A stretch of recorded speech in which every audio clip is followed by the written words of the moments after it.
Estimado público, tengan muy buenos días y sean bienvenidos, hoy 18 de diciembre, al segundo día del primer Congreso de Ingeniería Biomédica Biocon, organizada por la IEEE MBS de la Universidad Nacional Mayor de San Marcos. Soy Diego Espinal, estudiante de Ingeniería Biomédica de la Facultad de Ingeniería Electrónica y Eléctrica, y en esta oportunidad tendré el honor de presentar este taller, la cual tiene como tema Introducción al desarrollo de prótesis biónicas de miembro superior, a cargo del ingeniero Ricardo García Manso. Él es ingeniero biomédico egresado de la Universidad de Guadalajara, con especialización en instrumentación biomédica, bioimpedancia eléctrica, propiedad intelectual para el desarrollo de dispositivos médicos y procesamiento de bioseñales. Actual maestrante en ciencias de bioingeniería y cómputo inteligente y divulgador de contenido científico, enfocado en la biomédica en Biomedical Teachings. Además, es copresidente del capítulo estudiantil de la Sociedad de Ingeniería en Medicina y Biología en la Universidad de Guadalajara. Antes de empezar, le daré algunas indicaciones que deberán tomar en cuenta en el transcurso de la sesión. Se silenciará todos los micrófonos a todos los presentes para evitar cualquier tipo de inconvenientes e interrupción durante el taller. Se les pide a los asistentes incentivar comentarios asertivos y contribuir con el feedback para el correcto desarrollo del taller. Adicionalmente, también indicarles que durante el taller pueden dejar sus preguntas en el chat para poder hacer lectura de estas, o si gustan, pueden levantar la mano para expresarlas oralmente. Sin más dilación, invito al ingeniero Ricardo García a dar inicio con este grandioso taller. Adelante. Muchísimas gracias, colega Diego. Nuevamente, permítame hacer este comentario que me siento muy contento de estar en este espacio con ustedes. Me siento muy cálido, siempre me reciben nuestros colegas aquí de Perú con bastante calidez y la verdad me siento muy agradecido por ello. Entonces, vamos a aprovechar este espacio lo más que podamos. Un gustazo a todos los que están aquí presentes y pues vamos a empezar sin más dilación. Les voy compartiendo mi pantalla. Por favor, ¿alguien me pueda confirmar que se ve? Sí se puede ver. Sí, excelente. Muchísimas gracias. Muy bien, jóvenes, futuras ingenieras e ingenieros biomédicos. El día de hoy, como bien su nombre lo dice, vamos a aprender a hacer una prótesis desde cero. Los voy a tratar de sumergir en este maravilloso mundo que es el desarrollo de las prótesis biónicas de miembro superior, donde vamos a desarrollar un circuito bastante simple que espero que en algún momento ustedes hayan enfrentado durante su carrera y si no han tenido la oportunidad de entenderlo a profundidad, espero que este sea el espacio y el momento indicado para ello. Entonces, bien, comencemos con lo más básico, ¿no? La ingeniería biomédica. ¿Por qué estamos aquí? Bien, pues como ustedes saben, la ingeniería biomédica es esta hermosísima ciencia que nos permite aplicar todos los conocimientos de la ingeniería para resolver problemas de salud. En este caso, para lo que el tema nos convoca, pues es para el desarrollo de las prótesis biónicas. ¿Sale? Este tipo de tecnologías básicamente lo que intentan hacer es replicar en la medida de lo posible la gran cantidad del funcionamiento de diferentes órganos o bloques del cuerpo, ¿no? En este caso, digamos, las manos, ¿no? Siempre cuando hablamos de prótesis se nos ocurren las manos robóticas, súper modernas, aquellos que sean muy fans del anime, que hayan visto Full Metal Alchemist, por ejemplo, ya se darán alguna idea de estas tecnologías, ¿no? Esperemos llegar a eso en poco tiempo. Pero bien, entonces, para el desarrollo de prótesis, ustedes pueden pensar que probablemente sean tecnologías muy complicadas de desarrollar, que tenga muchísima complejidad. Sin embargo, espero que este taller les dé un panorama distinto y que vean que realmente esto es bastante simple, ¿sí? Si se entiende desde lo básico.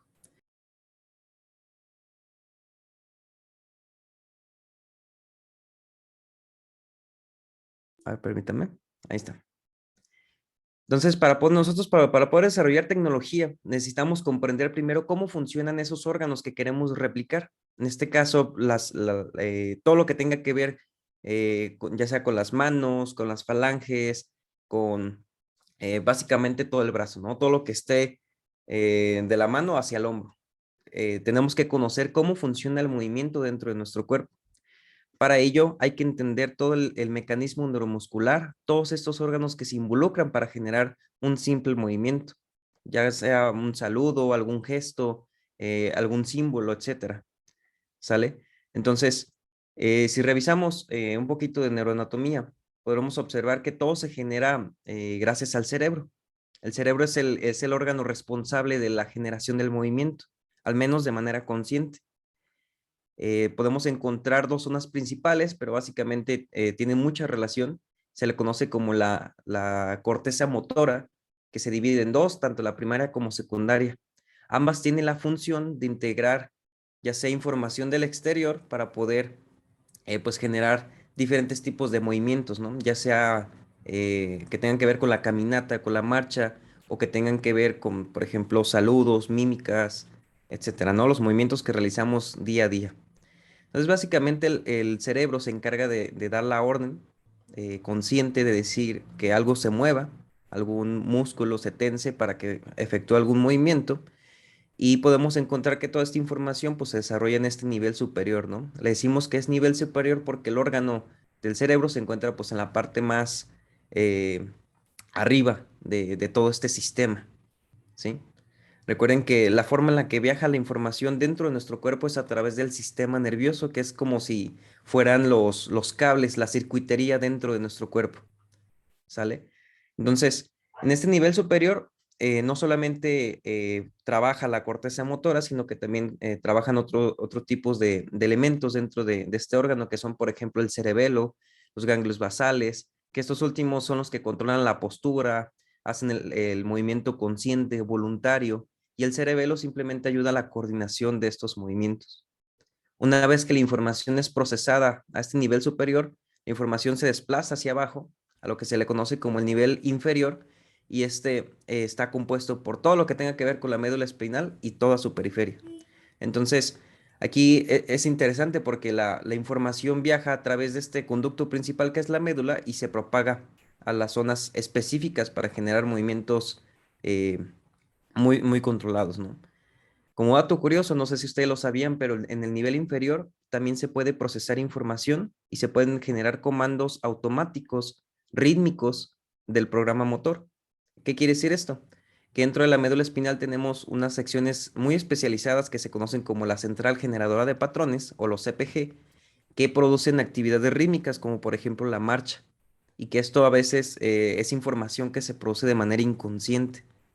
Sí, si bien recibe información del exterior, para decir, por ejemplo, tal vez recibe el comando no sé, me quiero desplazar 20 metros hacia adelante, entonces el cuerpo acciona de manera automática y comienza a hacer la marcha, ¿no? No sé si se han dado cuenta que cuando van caminando ni siquiera piensan en ello, ¿no? Están ustedes ocupados platicando con el colega, platicando con la pareja, y ustedes siguen caminando.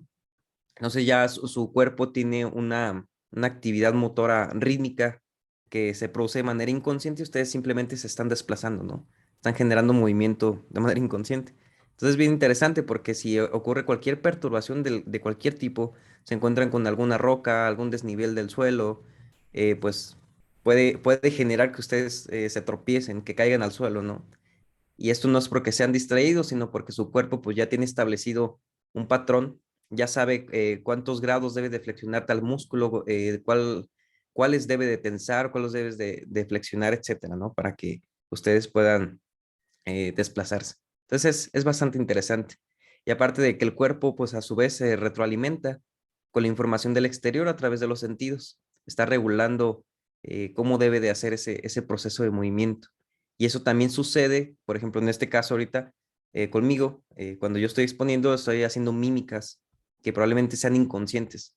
¿Sí? Ya mi central generadora de patrones está generando movimientos al ritmo de lo que estoy mencionando.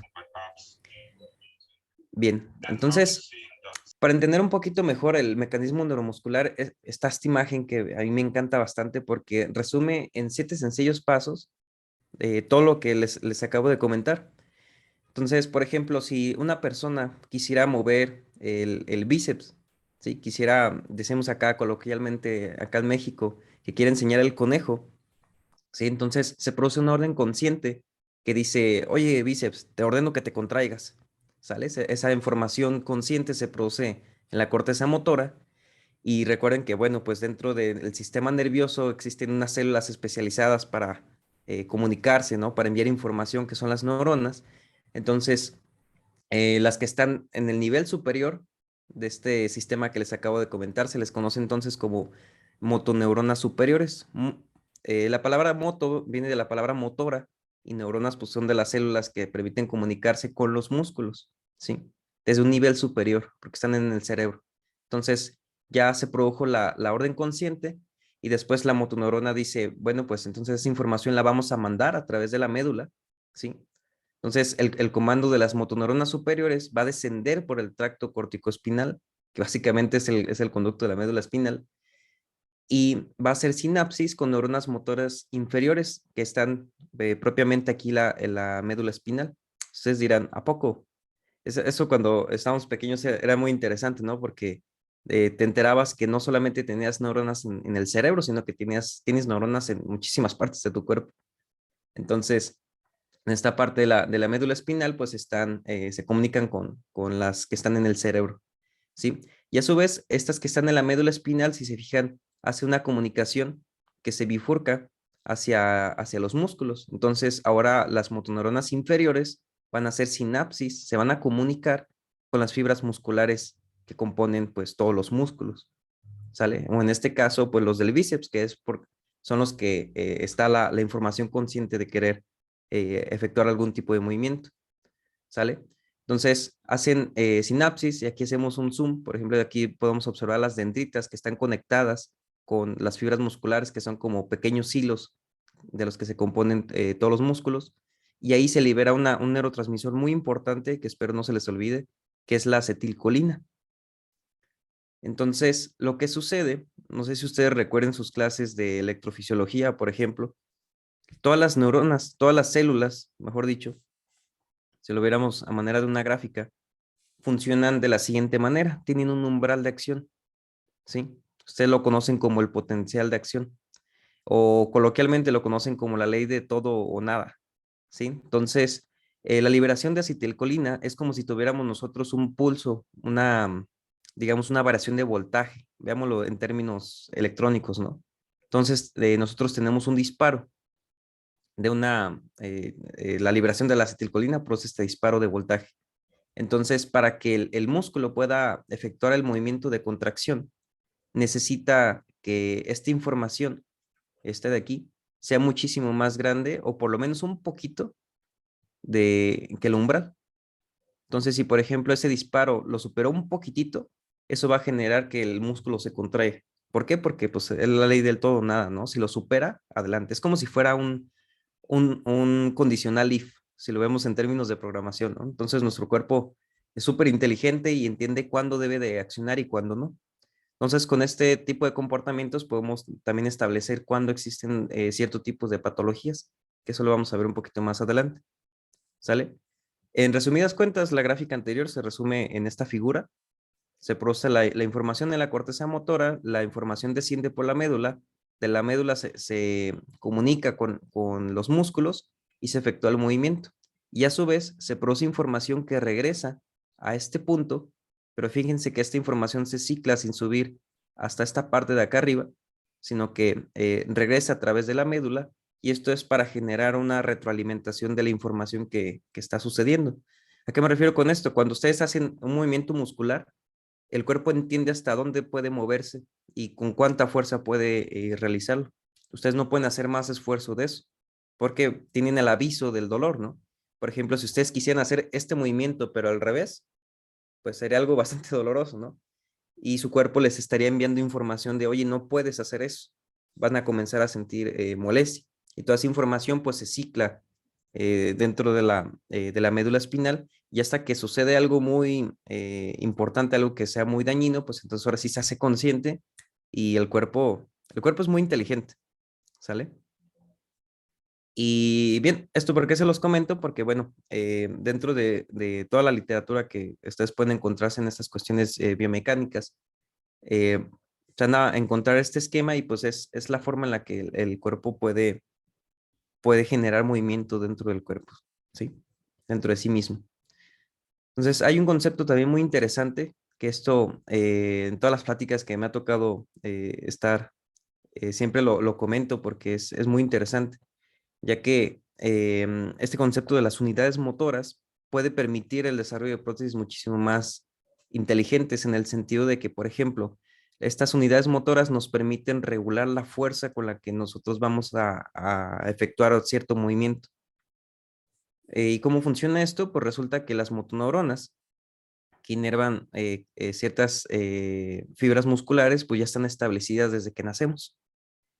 Entonces, lo que hacemos nosotros cuando vamos al gimnasio a levantar pesas es ayudar al reclutamiento de más motoneuronas vecinas para que puedan accionar más fibras musculares. Piénsenlo de la siguiente manera.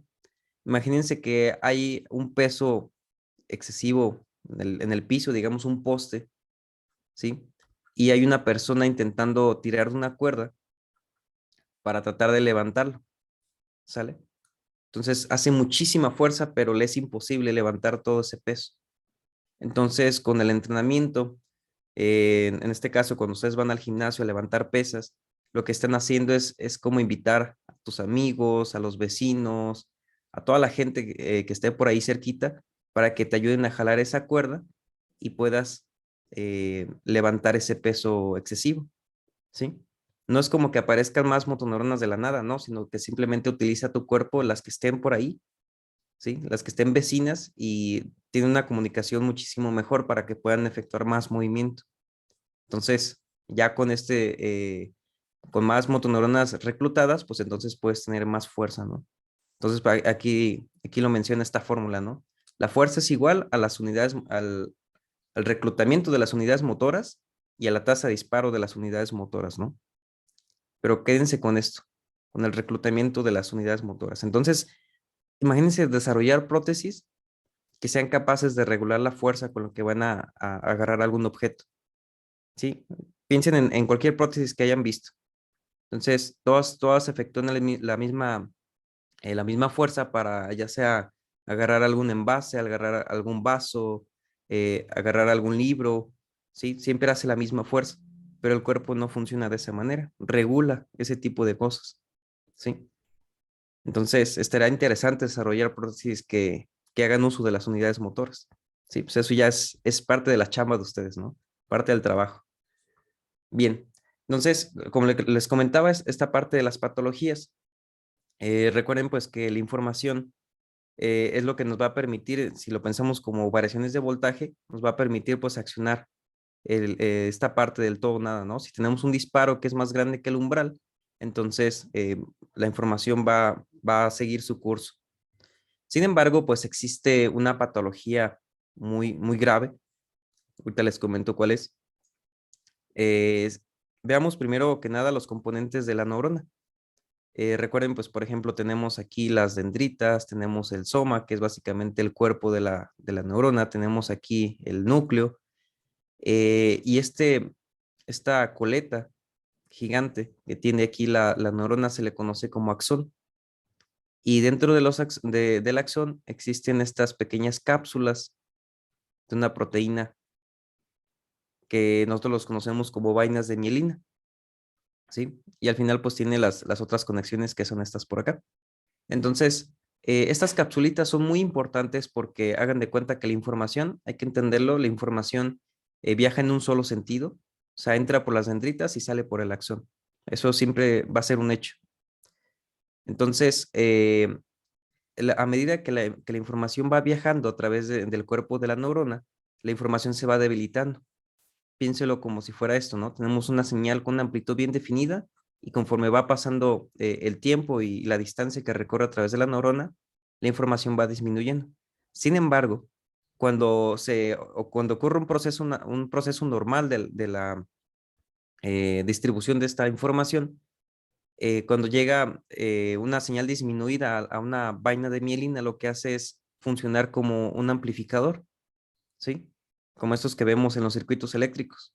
Entonces, amplifica la señal para mantenerla nuevamente en la amplitud original. Y además nos permite encapsular como si fuera un aislante de todo el ruido que está en el exterior de la neurona. Entonces, esa información pues va a llegar con la amplitud necesaria para poder accionar el potencial de acción, ¿sí? Pero cuando ocurren diversas patologías, por ejemplo, existe una disminución de mielina, que esto va a generar pues que la información se produce, pero va disminuyendo conforme va pasando el tiempo. Entonces, puede ser que tú conscientemente sí estés haciendo la voluntad de moverte, pero esos disparos al final ya no son capaces de alcanzar el umbral. Entonces ya no existe movimiento, ¿sí? El caso más conocido pues es el del científico Stephen Hawking, que padecía una patología que se conoce como esclerosis lateral amiotrófica, si no me equivoco, que es básicamente eso, que es una degradación de las vainas de mielina. Entonces esto va a generar pues que no llegue la información. Si se fijan, él ya no podía moverse físicamente, pero su cerebro estaba intacto. Seguía viendo información, él seguía pensando, él seguía razonando, porque toda esa información existía. Sí existía la voluntad de moverse, pero esas señales eran tan débiles que ya no podían accionar ese potencial de acción. ¿Sale? Entonces, eh, esta es una de las patologías más graves que conozco con respecto al movimiento. Y tengan mucho cuidado, esto se los comento en confianza, porque la degradación de las vainas de mielina pues es un proceso que se da de manera natural. También el cuerpo tiene sus propios mecanismos de autorreparación. Sin embargo, cuando estamos desvelados, no comemos, estamos estresados, estamos de mal humor, todo ese tipo de cuestiones afectan a las vainas de mielina. Entonces, no sé si han notado que cuando están en esos estados, están un poco temblorosos, tal vez nos sentimos un poco torpes al generar movimientos, vamos caminando y nos tropezamos. O sea, ese tipo de cuestiones tienen mucha relación con esto. Y bueno, es algo muy común cuando estamos en esta época de estudiantes, ¿no? Entonces, dense un tiempo, respiren, relájense, dedíquense a hacer cosas que les gusten y eso le va a permitir a su cuerpo autorrepararse de manera natural, ¿sí? También el hecho de alcoholizarse, tomar drogas, etcétera, eso también les afecta muchísimo. Entonces, cuidado con eso. Bien, entonces, bueno, ya revisamos así una pequeña pincelada de cómo funciona el movimiento dentro del cuerpo y hay que entonces ahora meternos a la parte electrónica, ya verlo un poquito de manera más visual para que vean cómo está este asunto de las prótesis. Y miren que este es el esquema más generalizado que pueden encontrar de una prótesis. Nosotros necesitamos primero que nada un sistema que sea capaz de registrar esa intención de movimiento y que sea procesada a través de un microcontrolador, para que a su vez este microcontrolador pueda darle un comando de acción a los motores. No sé si ven más o menos la analogía con el cuerpo, ¿sí? Tenemos, en el caso del sistema de adquisición, pues es todo el sistema en general de nuestro cuerpo que está comunicándose. Tenemos el microcontrolador, que es como si fuera ese que evalúa el potencial de acción, ¿no? ¿Existe o no existe la intención de movimiento? Si sobrepasa el umbral, entonces va a accionar el músculo. En este caso, ¿quién será el músculo? Pues los motores. Los motores van a jalar a unos hilos y estos van a generar un movimiento mecánico que va a hacer la impresión de que se está moviendo una mano. Entonces, me pueden preguntar ustedes, ¿es así de sencillo una prótesis? Y sí, justamente en esos tres bloques es como la podemos desarrollar. Entonces, antes de proseguir con lo siguiente, me gustaría preguntarles aquí al público si tienen alguna pregunta hasta el momento o estamos todo bien.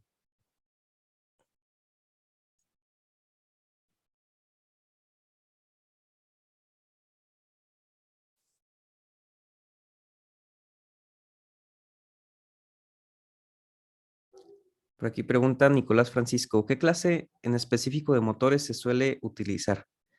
Ok, de los que yo tengo experiencia que he visto que se utilizan, son unos motores conocidos como servomotores, que tienen un módulo integrado, un pequeño microcontrolador integrado que permite regular el giro y la fuerza del giro.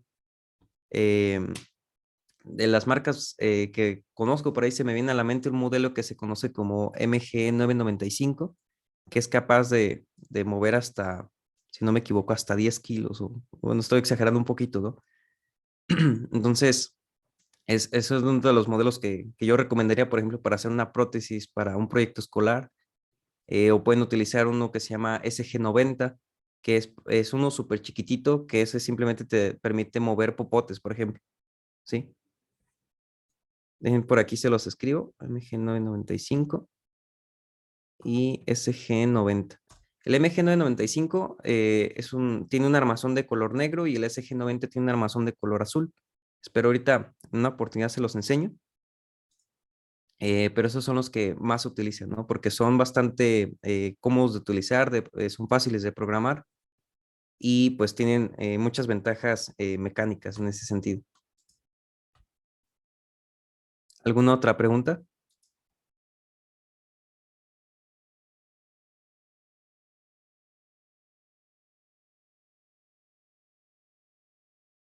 ¿No? Va que va. Ah, ok. Dice Arduino, hay programas especiales para programas. A ver, Arduino hay programas especiales para programas más. Ok. Eh, sí, hay un montonal de opciones. Pueden utilizar cualquier lenguaje de programación. Sin embargo, por comodidad y porque es bastante intuitivo este tipo de software, yo les recomiendo bastante Arduino. Sin embargo, con el circuito que vamos a ver, se darán cuenta de que está condicionado específicamente para que ustedes puedan procesarlo a través de ese dispositivo, ya que ustedes pueden utilizar cualquier otro tipo de software, ya sea, por ejemplo, MATLAB, tenemos por ahí LabVIEW, tenemos pues Python, ¿sí? Entonces, mi recomendación para este taller va a ser Arduino porque es al circuito en el que está diseñado con ese propósito para que ustedes lo puedan procesar. Y se van a dar cuenta que el código de programación es bastante simple. Si no me equivoco, en unas 10, 15 líneas de código podemos hacer un programa bastante interesante para controlar una prótesis. Sí, espero esté respondiendo sus preguntas y si los dejo con más dudas también pueden comentarlo. ¿Sale? Va que va. Capacitaciones online. Bueno, pues no me gustaría hacerle propaganda a nadie, pero hay un diplomado en prótesis biónicas, muy padre, padrísimo. Está un poquito caro, pero creo que vale la pena esa inversión. Es de una marca que se llama Prime for Help, eh, P4H, si no me equivoco.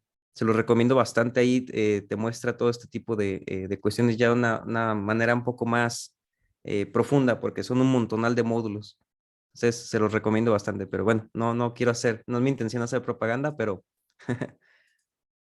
y pues bueno, este tipo de talleres, ¿no? También son parte de... Muy bien. Entonces, prosiguiendo con la presentación, chicos. Entonces, eh, como les decía, necesitamos un sistema que sea capaz de registrar la actividad eléctrica muscular para que nosotros podamos, pues, entender cuándo existe esa intención de movimiento y cuándo no. Para ello se utiliza muchísimo en biomédica el electromiograma. Dice, el electromiograma es una técnica de diagnóstico médico y fisiológico que consiste en monitorear o registrar la actividad bioeléctrica de campo de los músculos. Eso que está en negritas es bastante importante. Registra la actividad bioeléctrica de campo. ¿A qué se refiere con esto? Resulta que, hagamos esta pequeña analogía, ¿no? Imagínense que ustedes quisieran registrar la voz de diferentes personas, de muchas personas, ¿sí? Que están ahí por la calle, no sé, hay un cúmulo de personas que, bueno, ahora ya no es tan frecuente por la pandemia, pero imaginemos que hay un grupo de personas y ustedes quieren registrar las voces de todos ellos. Entonces colocas un micrófono encima de todos ellos y ya eres capaz de registrar todo lo que están platicando. Nos podemos enterar de todo el chisme del que están hablando, ¿no? Entonces, el MG es algo similar, ¿no? Imagínense que cada persona es una motoneurona. Cada motoneurona está haciendo lo suyo, está haciendo lo propio, se está comunicando, está chismeando con el tío, con el primo, con la amiga, ¿no? Y va a generar pues una actividad eléctrica que cuando ustedes registren todo esto, van a hacer una sumatoria de todas estas voces y van a obtener el registro tradicional que todos ustedes conocen, ¿no? Que es como este de aquí. ¿Por qué? Porque es una actividad bioeléctrica de campo, es un campo definido, ¿sale? Y esto lo definen a través del transductor, que en este caso son los electrodos. También existen estudios que son más especializados, en el que colocan un único micrófono y de una persona que está aislada de este grupo, ¿no? Entonces ustedes pueden ver los disparos individuales, la actividad individual de las motoneuronas, que eso está padrísimo, ¿no? Entonces, no se les olvide que el MG es una técnica de diagnóstico de la actividad bioeléctrica de campo, ¿sí? Y esta actividad bioeléctrica de campo es básicamente la sumatoria de todos los potenciales, tanto excitatorios como inhibitorios. ¿Sale, vale? Esa es la actividad bioeléctrica de lo que sucede en una zona en específico. ¿Ok? Entonces, fíjense, para registrar nosotros una señal de electromiograma, necesitamos un esquema como el que está aquí. Necesitamos, pues, primero que nada, pues, una persona, obviamente. Necesitamos músculos que registrar, una zona de interés, que en este caso es, por ejemplo, la zona del bíceps. Y necesitamos un elemento que se conoce como amplificador de instrumentación, ¿sí? Que ustedes ya lo han de conocer como una D620, un INA, que son circuitos muy chiquititos, muy especializados, que son capaces de detectar variaciones de voltaje muy pequeñas. Porque recuerden que toda la actividad eléctrica del cuerpo se va a manejar en una amplitud muy chiquitita. De hecho, por aquí esta gráfica nos lo muestra. Son voltajes que están en los milivolts o incluso llegan hasta los microvolts, ¿sale? Y también aparte, ustedes se enterarán que en este caso la actividad eléctrica de los músculos se maneja en frecuencias muy específicas, ¿sí? Tiene un rango bien establecido. Entonces, cuando ustedes desarrollan un electromiograma y no acomodan bien las frecuencias de corte, pues van a ser capaces de registrar otro tipo de actividades, ya sea un electroculograma, un electroencefalograma, un electrocardiograma, y eso es lo que diferencia entre un sistema y otro. Tiene el mismo, casi los mismos bloques de construcción, solamente cambia las frecuencias de corte. Y eso lo vamos a ver más adelante. ¿Y cuáles son las frecuencias establecidas para un MG? Bueno, yo he encontrado que en muchos artículos científicos sugieren este rango de frecuencias, de 20 a 500 Hz. Otros lo sugieren hasta 1000 Hz, otros hasta 2000 incluso. Entonces, ya depende de las aplicaciones que quieran, ¿no? Cuánta información quieran registrar. Pero eso lo vamos a ver más adelante en un procesamiento de bioseñales. Ok, entonces para registrar las señales electromiográficas necesitamos dos electrodos. Esto es porque vamos a registrar pues los biopotenciales, la diferencia de estos biopotenciales, porque pues bueno, el circuito que vamos a utilizar es un circuito de adquisición que funciona de manera diferencial, hace una resta. ¿Sale? Entonces necesita dos entradas, dos puntos de referencia para hacer una resta. Y también hablando de referencias, necesitan ustedes un electrodo de referencia, un electrodo que va conectado a la tierra, ¿no? Recuerden que en los circuitos siempre necesitamos una tierra para que exista un flujo de corriente. Y no solamente eso, sino que también nos va a permitir establecer como una línea base para hacer mediciones. ¿Y a qué me refiero con esto? Veámoslo de esta manera un poco infantil, pero espero que se entienda. La referencia es básicamente, así como lo dice su nombre, en qué te basas para hacer algo. Si yo les pidiera a ustedes medir esta jirafita que está aquí en la presentación, ¿cuánto mide la jirafa? Ustedes me dirán, no, pues no sé, mide tal vez 10 metros, 10 centímetros, pero ¿con respecto a qué? Yo les puedo decir, ¿sabes qué? Con respecto a changuitos, ¿cuánto mide la jirafa? Ah, pues mide 5 o 6 changuitos, ¿no? Con respecto a manzanas, pues mide 10, con respecto a lápices, mide 20 lápices, ¿sale?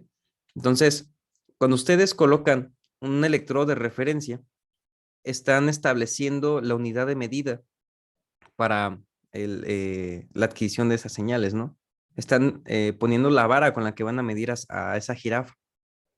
Entonces, si ustedes colocan la referencia en diferentes puntos, van a tener diferentes resultados. Eso ténganlo muy bien presente. Y por lo general se recomienda que estos electrodos de referencia se coloquen en zonas donde se supone que existe la menor cantidad de actividad eléctrica muscular. Y esto por lo general es en zonas cercanas a los huesos, ¿sí? Por ejemplo, la muñeca, tenemos el codo, ¿sí? En el caso de la cara tenemos, por ejemplo, aquí esta parte de la frente o incluso los lóbulos. ¿sí? Porque pues bueno, esto no son músculos, sino más bien son cartílagos, entonces se supone que no debe de existir actividad eléctrica muscular y si la existe es muy cercana a cero. Esas variaciones de voltaje son tan pequeñitas que básicamente es un cero, ¿no? Entonces su referencia siempre debe de estar en este tipo de zonas. Y si encuentran una zona que esté muy próxima a cero, pues van a medir esta jirafita con la mejor unidad de medida, ¿sale? Porque recuerden, se mide con respecto a un punto de referencia, ¿sí? La diferencia de estos biopotenciales con respecto a este punto, ¿sí? Yo recomendaría que este esquema lo pongo así solamente porque es muy gráfico. Sin embargo, yo recomiendo que cuando ustedes quieran medir, por ejemplo, la zona, digamos, si es del bíceps, hay que colocar la referencia lo más próximo a esta zona de interés, ¿sí? Porque también importa la distancia, pues, de los electrodos, sí. Pero esto es todo un show, ¿no? Pero si simplemente quieren registrar una señal y listo, solamente recuerden que deben de tener 3 electrodos, dos se colocan muy cerca. No hay que colocar los electrodos en las inervaciones de los músculos, que ustedes los pueden sentir como las zonas un poco más duras, ¿sí? Porque pues ahí también se supone que es otro tipo de tejidos, entonces no hay tanta actividad eléctrica muscular y es como si tuviéramos un hueso, ¿no? Prácticamente. Entonces no vamos a poder registrar nada. Si lo ponemos aquí en esta zona media, pues sí se puede registrar información. ¿Sale, vale? Entonces también hay que considerar que como les comento, vamos a utilizar un Arduino, que es este microcontrolador que les muestro aquí. Hay que entender también que solamente es capaz de registrar voltajes positivos, ¿sí? Todos los que están arriba de cero, ¿sale? Pero el circuito en algún punto se acondiciona de tal forma que todas estas señales están sobre una línea base, que es la línea puntiaguda que está sobre cero. Entonces, si esto se mete directamente al Arduino, la señal azul, se van a dar cuenta que las partes que están del lado negativo no van a ser registradas por el Arduino porque no es capaz de registrar voltajes negativos. Entonces, lo que hay que hacer es darle algo que se conoce como un offset, ¿sí? Que es subir la señal, montarla sobre otra línea puntiaguda para que se pueda dibujar y tengamos el panorama completo de lo que sucede en esa señal, como es el caso de esta señal verde. Y pues el caso de la señal roja, pues no, eso de plano no se va a ver en el Arduino. Entonces, esto también puede deberse mucho con respecto a qué están haciendo las mediciones, ¿no? Porque a veces puedes tener, no sé, una referencia que te esté dando voltajes negativos incluso. Entonces, nomás acuérdense de la jirafa, ¿no? Esas mediciones no fallan. Bien, entonces, ¿cómo se compone un electromiograma? Yo lo divido en estas cinco etapas, porque la sexta pues es la salida, ¿sí? Que son lo básico para generar un electromiograma funcional, que es la adquisición, la amplificación, el filtrado, rectificación y suavizado, ¿sí? Vamos a abordar cada una de ellas así de manera rapidita para que poder hacer la demostración. Tenemos que, para hacer la adquisición, necesitamos primero que nada extraer la información del cuerpo. Y para ello no lo hacemos a través de, no sé, abrir el cuerpo de la persona e introducir diferentes componentes electrónicos, ¿no? Sino que lo hacemos de una manera, por lo general, no invasiva, que no sea dolorosa para nuestros pacientes, que sea lo menos incómodo posible. Entonces existe una tecnología que se conoce como transductores, ¿sí? Cuando ustedes ven estas materias de biosensores, ven esta parte de los transductores, que básicamente es un dispositivo que es capaz de convertir un tipo de energía en otro. En este caso, les he estado echando mentiras a lo largo de la presentación. La actividad que sucede dentro del cuerpo no es eléctrica, es actividad bioeléctrica. ¿Qué quiere decir esto? Bueno, electroquímica. Perdón, ahí dije algo que no. Es electroquímica. Esto quiere decir que en lugar de que fluyan electrones, fluyen iones. ¿Sale? Esa es la pequeña gran diferencia. Entonces lo que hace el transductor es convertir ese flujo de los iones en flujo de electrones, que es capaz de ser recibido pues, por un circuito eléctrico, ¿no? Como le dice su nombre eléctrico, pues funciona con electricidad, con flujo de electrones. Entonces, los traductores van a permitir servir como una interfaz entre el cuerpo y pues estos aparatos de medición. ¿Sale, vale? Y bien, entonces los electrodos, ¿cómo funcionan? Se los pongo de una manera muy sencilla, ¿no? sí están estas imágenes, pero pueden parecer un poquito complejas. Sin embargo, son muy simples. Fíjense. Tenemos aquí la capa más superficial de la piel, que es la epidermis. De aquí hacia abajo son todos los tejidos que existen entre la superficie de su piel y el músculo que quieren registrar. Tenemos tejido adiposo, tenemos las otras capas de la piel, etcétera, ¿no? Un montonal de elementos ahí. Entonces, ¿cómo es capaz de que la información que está muy, muy abajo en los músculos llegue hasta este punto de acá arriba, ¿no? Los electrodos, llegue a los cablecitos y puedan ser recogidos pues, por los circuitos eléctricos? Resulta que, bueno, todo el sistema que es el cuerpo, imagínenselo como si fuera una gran resistencia, ¿sí? Y en este punto, este de aquí, en el que hace contacto una gel que tiene pues todos los electrodos, que es una solución salina, tiene ahí diferentes tipos de sales, metales. eh, en este punto en el que hacen contacto es como si nosotros tuviéramos un capacitor, porque se fijan, pues realmente tanto el cuerpo como el exterior pues están aislados, ¿no? De cierta manera, entonces ahí se produce este efecto capacitivo, ¿sí?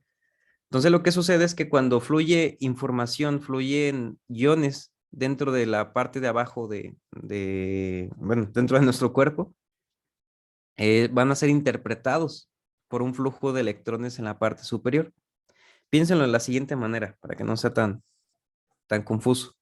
Imagínense que lo que sucede dentro del cuerpo es una persona que está haciendo mímicas, ¿sí? Y trata de comunicarse con otra persona que está aislada, ¿sí? Digamos que hay una pared de cristal. Entonces, vamos a ponerle aquí, estos son los iones y acá van a ser los electrones. Entonces, imagínense, esta persona intenta comunicarse con esta que está acá, pero pues no se pueden escuchar, entonces lo que se le ocurre es hacer mímicas y comienza a hacer gestos como saludos, hey, ¿qué onda? Comienza a hacer diferentes señas, ¿no? Para tratar de comunicarse. Y lo que hace la parte de los electrones, que básicamente es el electrodo, ¿sí? Recuerden, todo esto vamos a ponerle aquí, es el cuerpo. De aquí para allá, todo es el cuerpo. Aquí, este es el contacto entre el electrodo. Vamos a ponerle aquí contacto entre el electrodo y el cuerpo, y pues los electrodos son todo lo que está a partir del contacto hacia allá, ¿no? Electrodos. Entonces, la persona intenta comunicarse con mímicas y lo que sucede es que la otra persona, como pues, puede ver a través de ese espejo, digamos, es sensible a esos movimientos, lo que hace es replicarlos, ¿sí? Pero ya con otro tipo de elementos, ¿sí? Si acá eran actividad electroquímica, eran iones fluyendo, van a provocar un flujo de electrones. Entonces, de esa manera, aquí se produce ese flujo de electrones y pues son recogidos por el electrodo y ya pueden viajar al circuito. ¿Sale, vale? Espero me dé a entender con este tipo de cosillas. Y pues bueno, ¿por qué les platico todo esto? Porque bueno, los electrodos son un elemento súper esencial pues para el desarrollo de las prótesis, porque es la forma en la que nosotros podemos adquirir ese tipo de señales. Entonces, yo les voy a recomendar este circuito electrónico que se conoce como AD620, que es un amplificador de instrumentación como el que habíamos visto al principio. Este dispositivo es súper sensible a estas variaciones de voltaje tan pequeñas que ocurren dentro de nuestro cuerpo. Entonces, aquí les muestro estos elementos que es como si fuera una arañita que tiene 8 patitas. Cada una de las patitas, de acuerdo con los datos del fabricante, que ustedes lo pueden buscar en internet, ¿no? Le ponen AD620 espacio datasheet. Entonces, eso les va a dar información de todo ese componente, ¿no? De qué es capaz de hacer. Te dice cómo conectarlo, con cuánto alimentación hay que conectarlo, etcétera, ¿no? Por ejemplo, te dice, puedes conectarlo con más menos, tanto positivo como negativo, desde 2.3 volts hasta 18 volts. Si le pones más, explota. Si le pones menos, no funciona.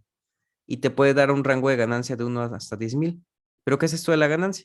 Resulta que la patita número 1 y la patita número 8, ustedes pueden conectar una resistencia, o ya sea un potenciómetro, por ejemplo, que varía su valor, y de acuerdo con la fórmula que está acá abajo, que es una fórmula que ya te da el fabricante, tú puedes establecer una ganancia, un valor por el cual vas a multiplicar a la señal de entrada para que puedas tener una visión más clara de lo que está sucediendo, porque esas señales son muy pequeñas.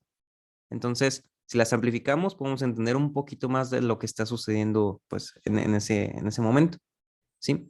La fórmula que te da el fabricante pues es esta, que te dice la ganancia es igual a 1 más una resistencia que está interna, que está dentro del dispositivo, y eso se divide entre el valor de la resistencia que tú eliges acá. Entonces, como tú ya sabes qué ganancia quieres, la quieres amplificar esa señal, entonces simplemente haces un despeje de la fórmula para encontrar cuál es el valor de la resistencia que debes de colocar aquí. Entonces yo siempre sugiero colocar un potenciómetro para que ustedes puedan ajustar esa ganancia, para que la señal pueda ser muchísimo más grande o muchísimo más pequeña, ¿sí? Después tenemos las entradas, tenemos dos, una negativa y otra positiva. Tenemos una patita que se dedica únicamente a recibir la alimentación negativa, ¿sí? Y la número 7 se dedica a recibir la alimentación positiva. Si las conectan al revés, este componente explota, así tal cual, ¿no? Y la referencia, pues es siempre la tierra del circuito, ¿no? Es la vara con la que vamos a medir la jirafa. Entonces, cuando ustedes desarrollen un sistema de cualquier tipo, siempre deben de juntar todas las tierras. ¿Sale? Para que todas las medidas, todas las personas estén midiendo a la jirafa con la misma vara. Y pues ya por último, la patita número 6 pues es la salida de este circuito. Es muy simple conectar este A620. Y se darán cuenta que el hecho de conectar esto ya es capaz de darnos pues señales electromiográficas, ¿sí? De hecho, déjenme mostrarles. Yo ya por aquí tengo el circuito conectado, no se preocupen, se los voy a hacer llegar junto con la lista de los materiales, el esquemático de conexiones, todo eso, no se preocupen. Entonces, fíjense, yo tengo un dispositivo que funciona, digamos, a manera de osciloscopio, que es una tarjeta de adquisición de datos de la marca National Instruments, que no le quiero hacer propaganda, pero lo menciono por si a alguien le interesaría eso. Entonces, se fijan, ahí yo tengo una línea base y ahí está conectado únicamente este circuito, ¿sí? Que es más o menos este esquemático que está por acá. Yo ya estoy conectado con unos electrodos y pueden observar mi cámara. Están conectados en el bíceps y tengo mi referencia en la parte del codo. Entonces, cuando yo hago un movimiento, hago fuerza, ¿sí? Se ven unas variaciones, ¿no?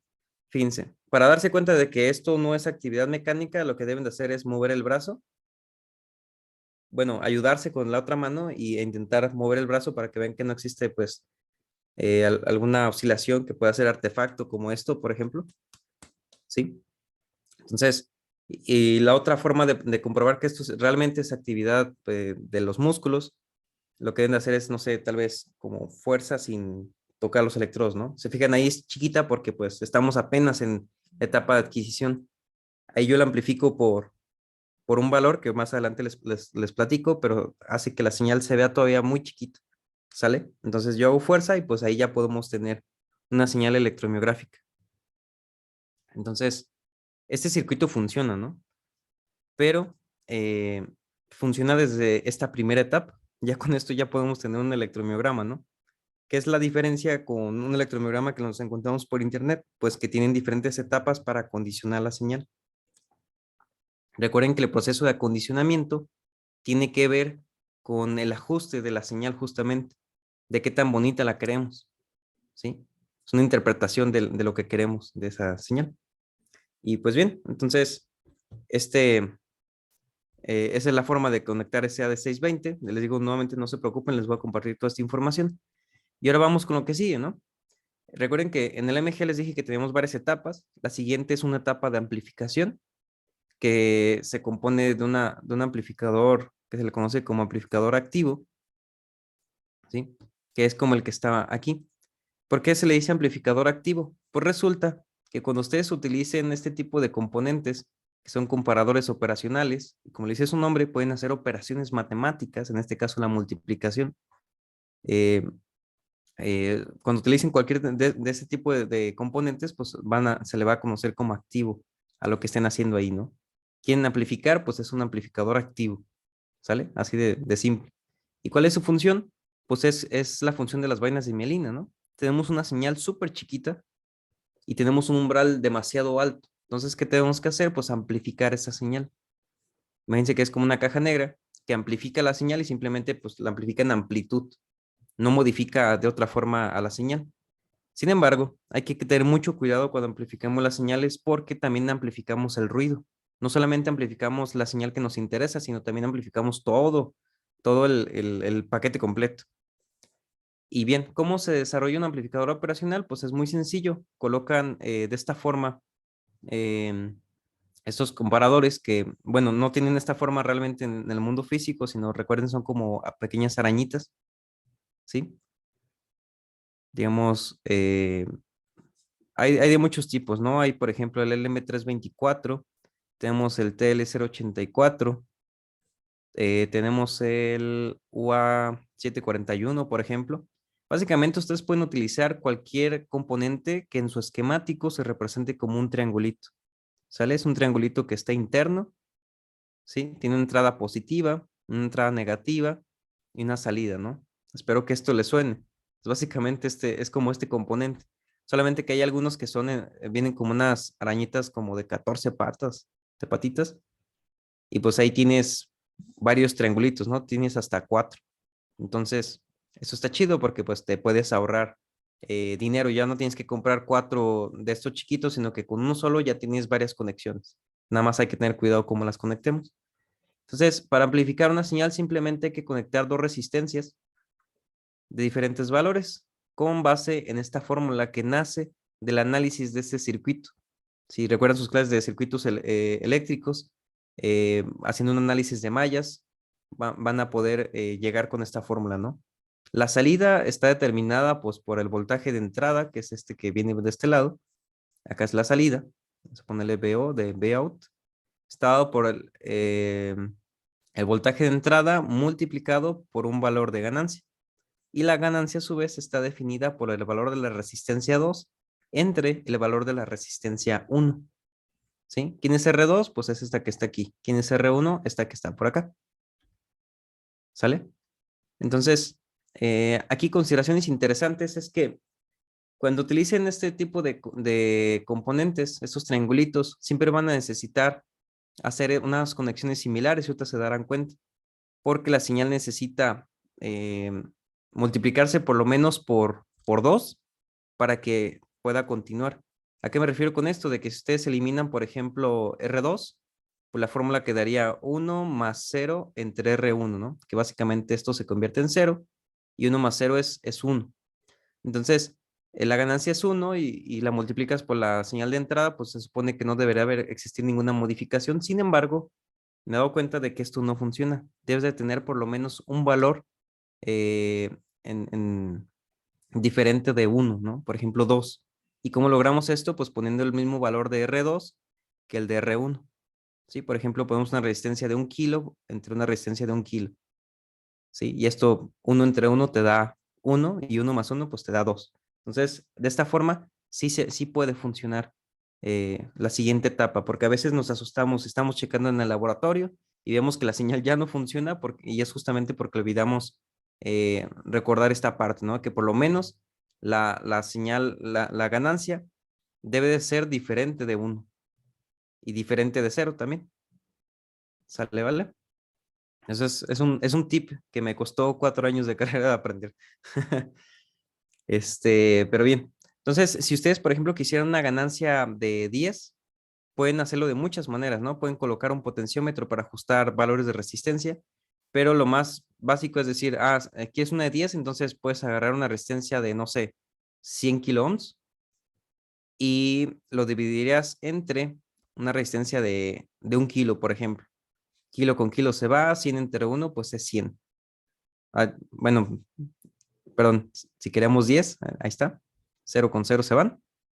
Y ahora sí, nos queda una ganancia de 10. ¿Sale? Entonces, es bien sencillo generar ese tipo de valores y por lo general se hacen valores que son cerrados, no lo multiplicas por valores decimales ni nada por el estilo. Sin embargo, se puede hacer, pero no lo recomiendo mucho. Ok. Después, la siguiente etapa son los filtros. Y si recordamos, los filtros son, es este proceso en el que nosotros acomodamos a conveniencia el espectro de frecuencias, ¿sí? Y tenemos diferentes características de los filtros. Pueden ser de tipo pasabajas, que si nosotros lo vemos en el espectro de Fourier, todo el espectro de frecuencias, que recuerden que es como de qué se compone esa bebida de sabor, ¿no? Tenemos un jugo tutti frutti que tiene diferentes frutas de sabores. Tenemos limón, naranja, fresa, ¿sí? Y todas esas se representan como a manera de líneas dentro del espectro de frecuencias. Entonces, si tú quieres un sabor en específico, pues lo que debes de hacer es simplemente enfocarte en ese espectro, ¿sí? En ese ancho de banda. Entonces, pero existen diferentes formas de hacerlo con un pasabajas que deja pasar, a partir de un punto, deja pasar todas estas frecuencias y esta las elimina, ¿sí? Esta las elimina. El pasabanda, bueno, ahorita hablamos de ese. El pasaltas hace al revés, tienes una frecuencia de corte y a partir de ahí todo lo que está hacia arriba lo deja pasar y todo lo demás lo elimina. Pero si juntas estos dos en el siguiente orden, primero un pasaltas y después un pasabajas, tienes un pasabandas, ¿sí? Si esto lo dividen a la mitad, se darán cuenta pues, que es lo mismo, no solamente los juntas. Y el rechazabanda es al revés. Tienes primero un pasabajas y después un pasaltas. Entonces dejas pasar todo esto, pero esto de aquí pues se elimina, ¿va? Eliminas una banda en específico. Y hay diferentes tipos de filtros, por ejemplo, los Butterworth, los Chebyshev, los elípticos, y tienen nombres muy complicados, ¿sí? Pero tienen diferentes comportamientos pues, para hacer el procesamiento del filtrado. Lo ideal sería que tuviéramos filtros que se comportaran así, tal cual, con una pendiente totalmente recta, ¿sí? Perdón, una pendiente igual a cero, o sea, que fuera, que la caída fuera muy brusca. Y esto es para que cortara exactamente a partir de las frecuencias que tú quieres. Sin embargo, pues en la naturaleza no sucede eso. Es imposible llegar a ese punto, ¿no? Lo que sí se puede hacer es tener una caída como esta. Lo ideal sería que fuera la caída así, en cada uno de los filtros, pero siempre tenemos caídas muy de este estilo, de esta naturaleza, ¿no?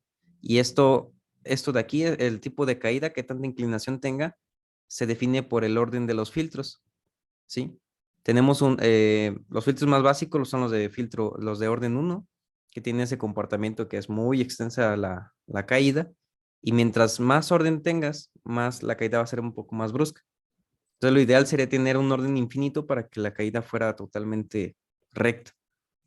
Y también encontramos que existen filtros activos como filtros pasivos. Vamos a ver los primeros, los pasivos, que son bastante simples, como lo pueden observar.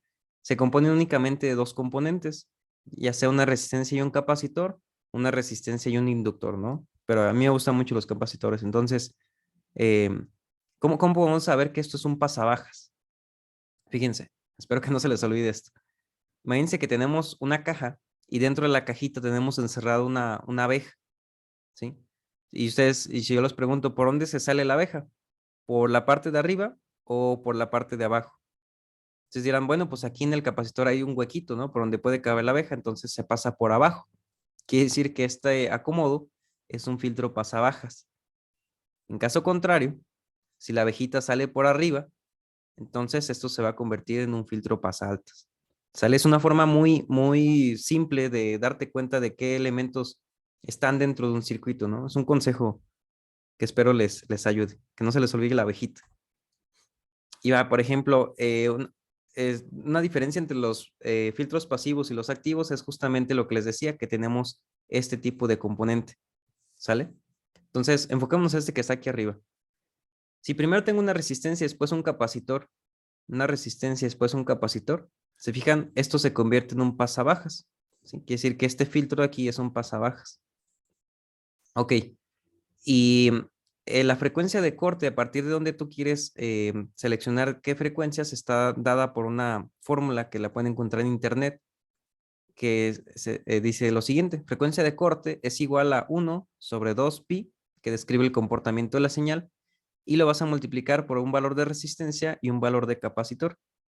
Entonces, por lo general, cuando tú quieres una frecuencia de corte que ya sabes, lo que haces es revisas tu cajita de materiales y dices, ok, yo tengo un capacitor de X valor. Ok, ahora es más fácil siempre proponer un valor de capacitor, por lo que entonces la fórmula nos quedaría de esta forma. Un R es igual a 1 sobre 2 por pi multiplicado por F y multiplicado por el valor de capacitor. ¿Quién es F? Pues es la frecuencia de corte que tú quieres. ¿Quién es C? Es el componente que te encontraste en tu cajita de materiales.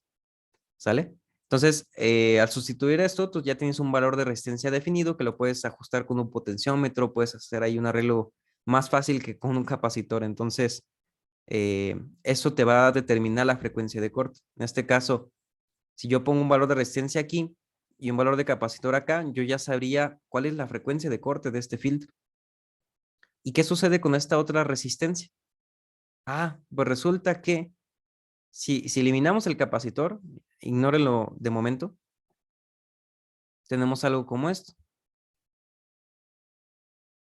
Que si se fijan, bueno, solamente que aquí está al revés, es como la misma etapa que estábamos viendo por acá. Déjenme borrar estas entradas de los lápices para que se vea. Ahí está. Tenemos dos resistencias, una que va conectada a tierra y una que va conectada a una entrada y a su vez a una salida. ¿Sí? Entonces tengo una resistencia que digamos va conectada a tierra y una resistencia que va a una entrada y va a la salida. Entonces, la ventaja de los filtros activos es que no solamente nos permiten filtrar, sino que también nos permiten amplificar por medio de esta resistencia y esta resistencia, por medio de R2 y de R1. Entonces, la fórmula que decía ganancia es igual a 1 más R2 entre R1, ahí se vuelve a aplicar. Si tú no quieres amplificar, quieres simplemente filtrar la señal, necesitas colocar el mismo valor de resistencia aquí que el de acá. ¿Por qué? Porque si eliminas esta resistencia, la señal se muere en ese punto. Por lo que les acabo de comentar, que la ganancia debe ser diferente de 0 y diferente de 1. ¿Sale? Si eliminas tu R2, entonces esto se convierte en 0 y pues 1 más 0 es 1. Entonces no se cumple esta condición. ¿Sale? Y por eso a veces sucede que están checando su circuito y ya no les funciona, pero es por esa razón. Ok. ¿Y qué pasa con el circuito de acá abajo? Pues es exactamente el mismo, solamente que pues se conecta a entradas diferentes. Y esto permite ir jugando con la señal, pero realmente no tiene mucha relevancia. Al menos no es mi intención ahorita.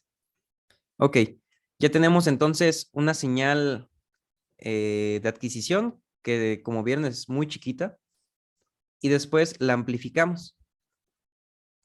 Pero esa señal tiene componentes de ruido, que de hecho, déjenme se los voy mostrando para que sea más entendible.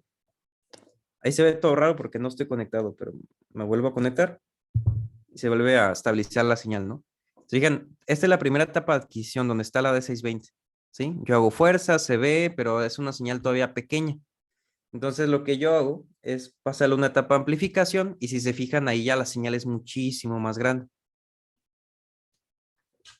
A ver, déjenme desconectar la computadora. Ahí está, ya se ve mucho mejor. Entonces si yo hago fuerza, ahora sí se nota cuando hago fuerza. Relajo, fuerza, relajo, fuerza, relajo.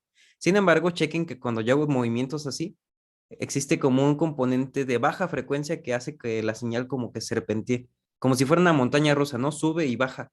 Entonces, eso es ruido. Y lo que yo hago con un filtro, en este caso un pasa altas, es solamente dejar pasar los componentes de altas frecuencias, porque es a lo general lo que se maneja el MG, ¿no? De 20 a 500, recuerden que yo les sugiero eso. Entonces ya eliminé esos componentes de baja frecuencia, entonces la señal se monta sobre una única línea, ¿se fijan? Entonces ya eliminé ese componente que hacía que la señal serpenteara.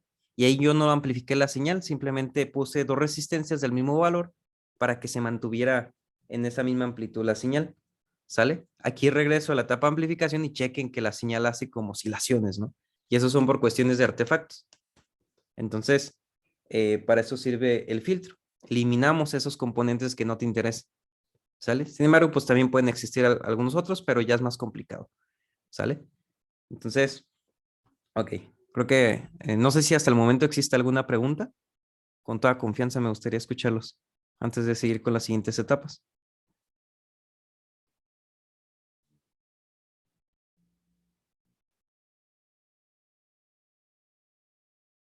¿Todo bien?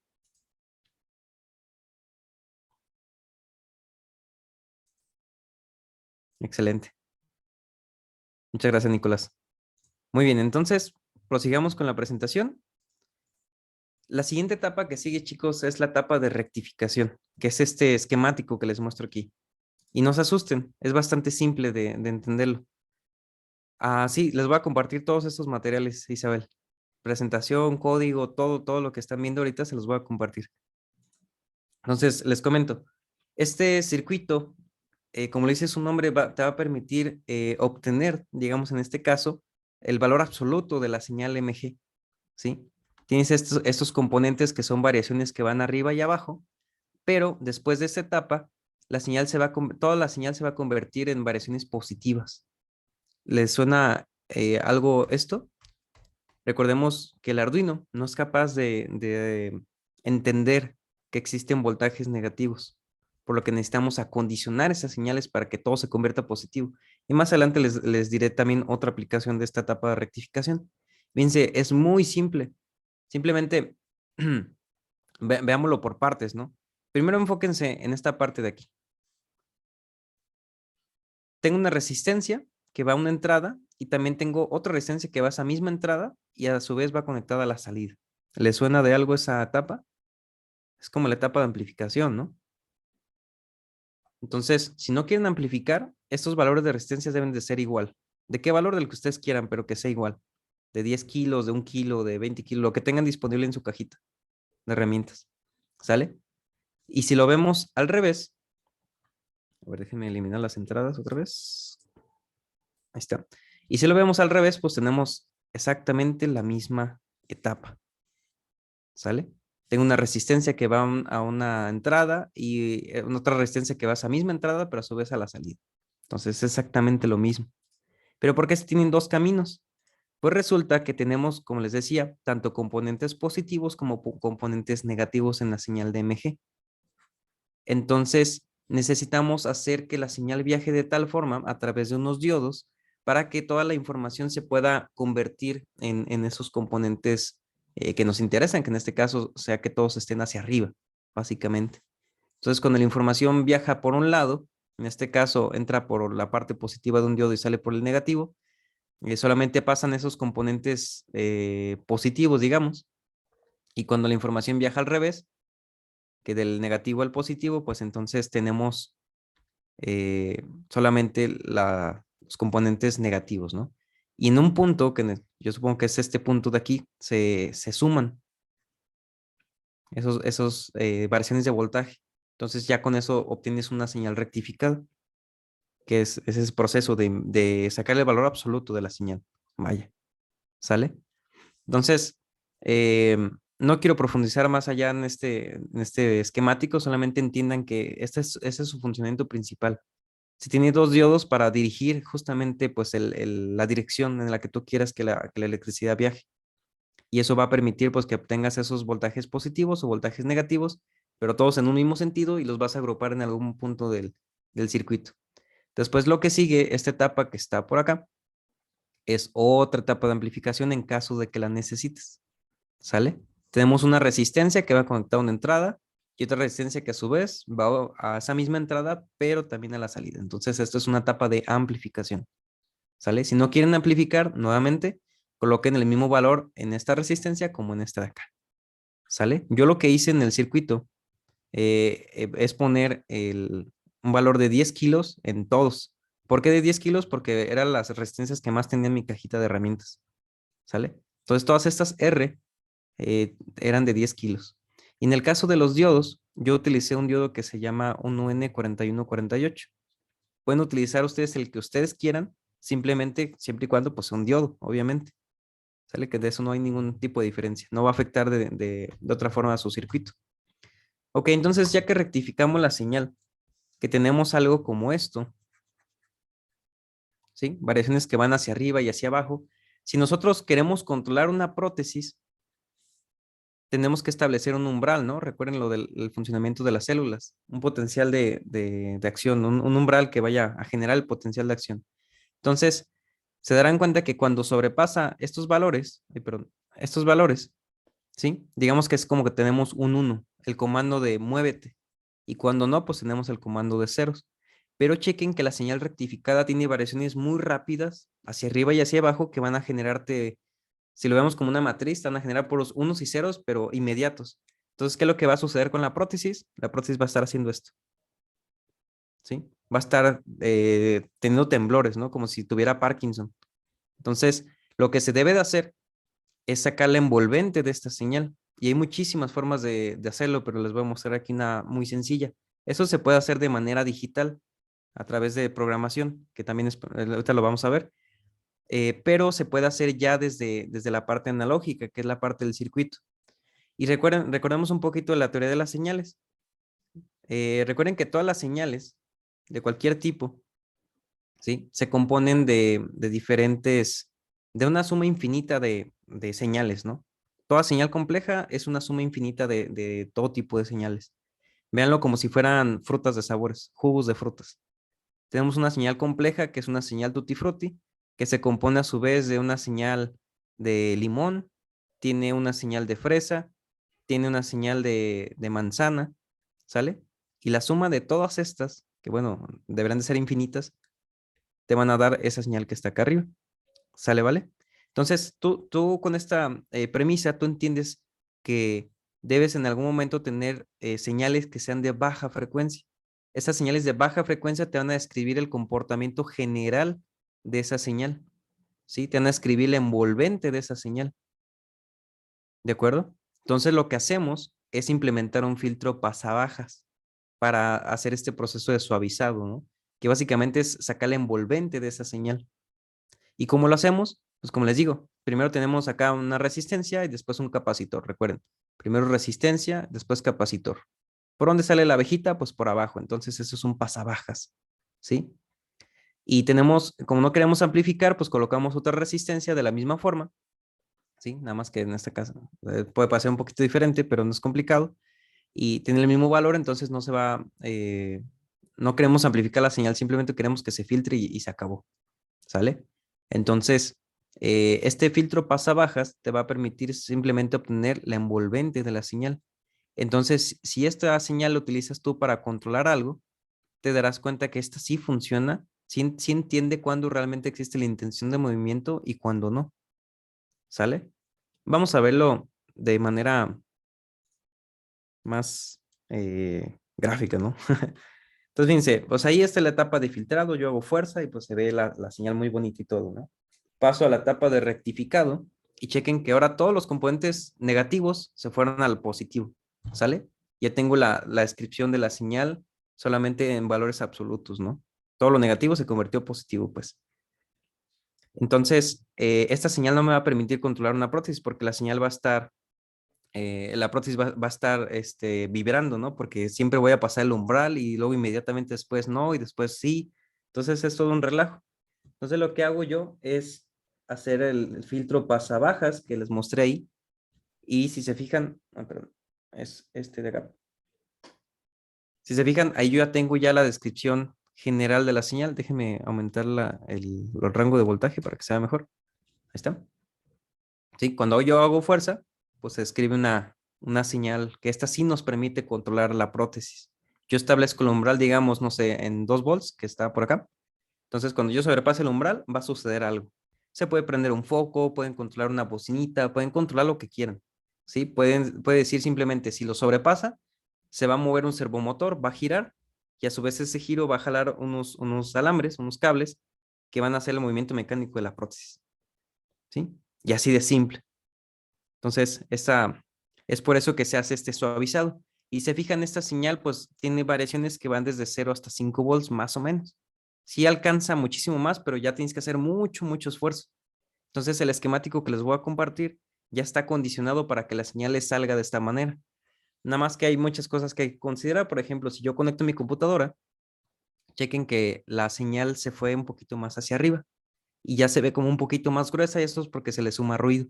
Pero eso se puede tratar de manera digital, bastante sencillo. Pero chequen que la señal ahora, en lugar de estar en cero, la línea base, le aumentamos un offset hasta 2 punto y cachito. A ver, no me voy a mover. 2.3, 2.4. Y esto es por la alimentación que proporciona mi computadora. La desconecto y la señal baja hasta cero. ¿sale? A veces esto le pasaba a mis alumnos de que me entregaban algo y decían, profe, pero ya no me funciona y en la casa sí me funcionaba. Pero resulta que lo estaban haciendo pues de esta manera, ¿no? Em, Su circuito lo hicieron con base en estas condiciones que no las tomaron en cuenta y pues les generaron estas condiciones de ruido, ¿no? Pero bien, ok, entonces déjenme pausar esto. Y esta diapositiva pues les muestra el esquemático del MG que acabamos de ver, este funcionamiento, que ahora ya no me falló. Bueno, ya después les platico ese chiste, pero es muy simple. Vamos a verlo de una manera así rapidita. Fíjense, tenemos primero una etapa de adquisición, tenemos una de 620, tenemos los dos electrodos conectados a estas dos entradas y un electrodo de referencia, que es este que yo tengo aquí en mi codo, que lo conecto literalmente a la tierra de todo el circuito, a la tierra de las baterías, a la tierra de la tarjeta de adquisición, a la tierra de todo, ¿sí? Y no debe de dar toques, no debe de darte ningún macroshock, ninguna descarga eléctrica. Esto es porque el AD620 simplemente está acondicionado para recibir electricidad, no para dar, ¿sale? Entonces, si ya desde ese punto ya sienten toques, cuidado, ese componente ya no funciona y puede ser peligroso. Después en la etapa verde tenemos la etapa amplificación, que bueno, antes la etapa del AD620 yo pude amplificar la señal un poquito, ¿no? Un poquito, digo yo. La amplifiqué hasta 110 veces. Resulta que la señal está más o menos como en punto, digamos, en 1 milivolt, ¿sale? Entonces al multiplicarlo por 100, entonces me dirán, ¿por qué 110 y no 100? Bueno, pues es que fue más cómodo con la resistencia, ¿no? Pero realmente si lo multiplicas por 100, ya esa señal se convierte en una señal de 0.1 volt, ¿sí? Que sigue siendo chiquita, pero que ya es mucho mejor que tenerla en milivolts. Después otra etapa de amplificación. Aquí yo lo puse por 15 porque son las resistencias que me topé, pero era básicamente para multiplicarlo por un poquito más de 10. Entonces, si tenemos una señal de 0.1 y la multiplicas por 10, ya tienes una señal ya en volts, como deberías. Entonces, ya después ya no vuelvo a amplificar en ninguna otra etapa, al menos al final, porque hay pérdidas de amplitud cuando la señal viaja a través de todas estas etapas. Entonces, sí hay que amplificar tal vez un poquitito, pero hasta ahí. Ok, entonces la etapa amarilla es la etapa del filtro pasaltas. Yo utilizo una frecuencia de corte de 20 Hz. Después tengo una etapa de color rojo, que es la etapa de rectificación. Se fijan ahí, yo no hago ninguna amplificación porque todas las resistencias son iguales. Y después, la etapa de color morado, tengo un filtro pasabajas para justamente tener la señal de control. Y ya por último, esta etapa café, naranjosa, es una etapa de amplificación. Si se fijan, es más o menos lo mismo, solamente que yo utilizo aquí un potenciómetro pues, para regular cuánta amplificación quiero al final. Y ya justamente la salida de esta etapa, pues es la salida que yo puedo conectar directamente al Arduino o al MATLAB o a cualquier componente que ustedes quieran para controlar a la prótesis. ¿De acuerdo? Entonces, este esquemático se los comparto, no se preocupen. Ahí están todos los valores de todos los componentes. Recuerden que estos triangulitos, yo en este caso utilicé TL084, pero pueden utilizar LM324, un UA741, los que ustedes quieran, siempre y cuando su componente tenga estos triangulitos dentro de su esquemático, ¿va? Y tengan mucho cuidado porque yo aquí jugué con las entradas tanto inversoras como no inversoras, dependo de cada una de esas etapas, ¿no? Si no quieren ir jugando con esto de que, por ejemplo, la señal de entrada entra por la negativa, pues conecten todo a lo positivo, simplemente cámbienlo al revés, que todo entre por lo positivo y se acabó. No pasa absolutamente nada. Va que va. Entonces, esta es la forma en la que se desarrolló este circuito. Es bastante sencillo, em, de tal forma que lo pueden ustedes implementar en más o menos la mitad de un protoboard. ¿Sale, vale? Así bonito, a ras de proto y toda la cosa, ¿no? Ok, más o menos el precio de los componentes de desarrollar esta tecnología me salió más o menos en 122 pesos mexicanos, que vienen siendo como 5, bueno, digamos $6, más o menos. Entonces, si fijan, es una tecnología que es bastante económica, en cierto sentido, a comparación de otras, es bastante accesible y es muy funcional, o sea, te funciona para lo que quieras, ¿sí? Para controlar la prótesis, para hacer investigación. Entonces, ahí yo los invito a la reflexión para que vean que la tecnología biomédica tenemos nosotros la responsabilidad de no crear una brecha socioeconómica con las futuras generaciones, ¿no? Entre aquellos que tengan acceso a este tipo de tecnologías y los que no, porque se fijan, la tecnología esta no es tan cara de desarrollar, ¿sí? Entonces, los invito ahí a la reflexión para que vean, pues, por qué las prótesis salen tan carísimas, sabiendo que las podemos hacer bastante económicas, ¿no? Que sí, pues es obviamente pues el conocimiento y todo, pero recuerden que tenemos una responsabilidad humana con la sociedad, antes que otra cosa. Ok, pues ahí ya es el esquemático que ya habíamos visto, que es el primero que probamos. Y ahora, si todavía alcanza el tiempo, eso son 10:30, me gustaría introducirles un poquito hacia el procesamiento de bioseñales, pero más que nada así de una pasadita rápida para pasar a lo que sigue, que ustedes puedan ver el funcionamiento de que estoy controlando algo con mi músculo, ¿no? Con el movimiento muscular. Tenemos aquí esta analogía que les comentaba de las frutas de sabores, cuando hablamos de señales, que es básicamente, es una forma interesante de ver esto, porque las frutas de sabores, recuerden, pues pueden tener muchas mezclas, pueden tener diferentes sabores, diferentes productos químicos, pueden tener azúcares agregados, etcétera, ¿no?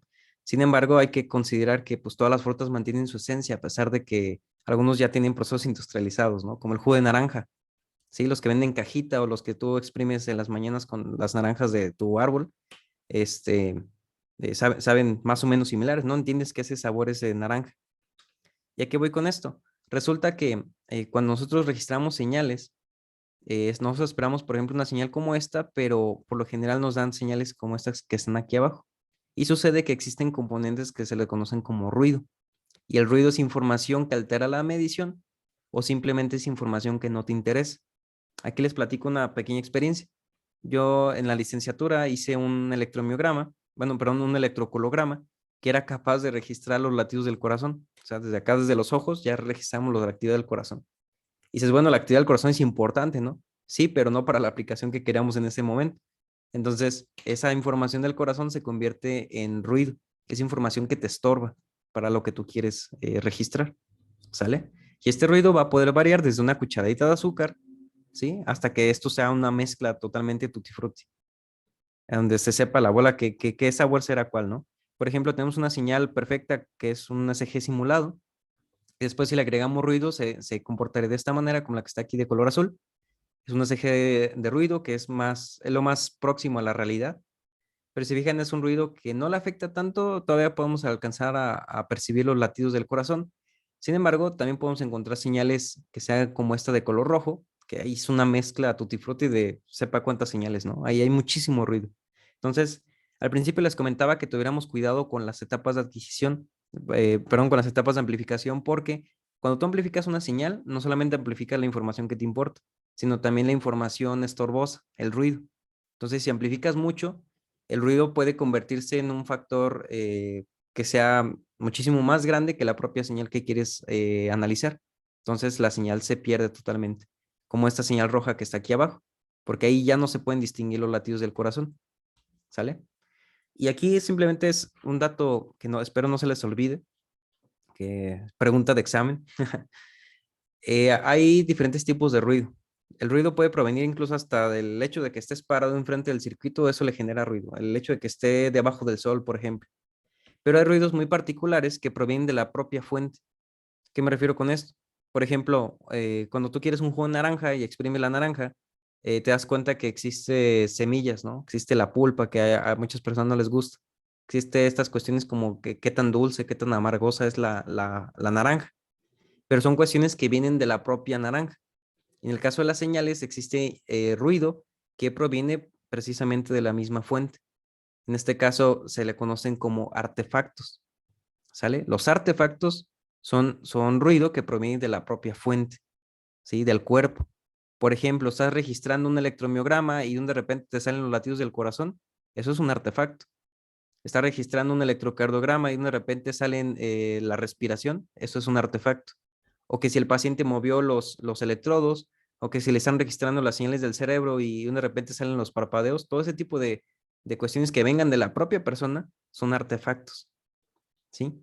Y no hay que confundirlos pues con el ruido en general. El ruido puede provenir de la alimentación, de diferentes etapas, ¿no?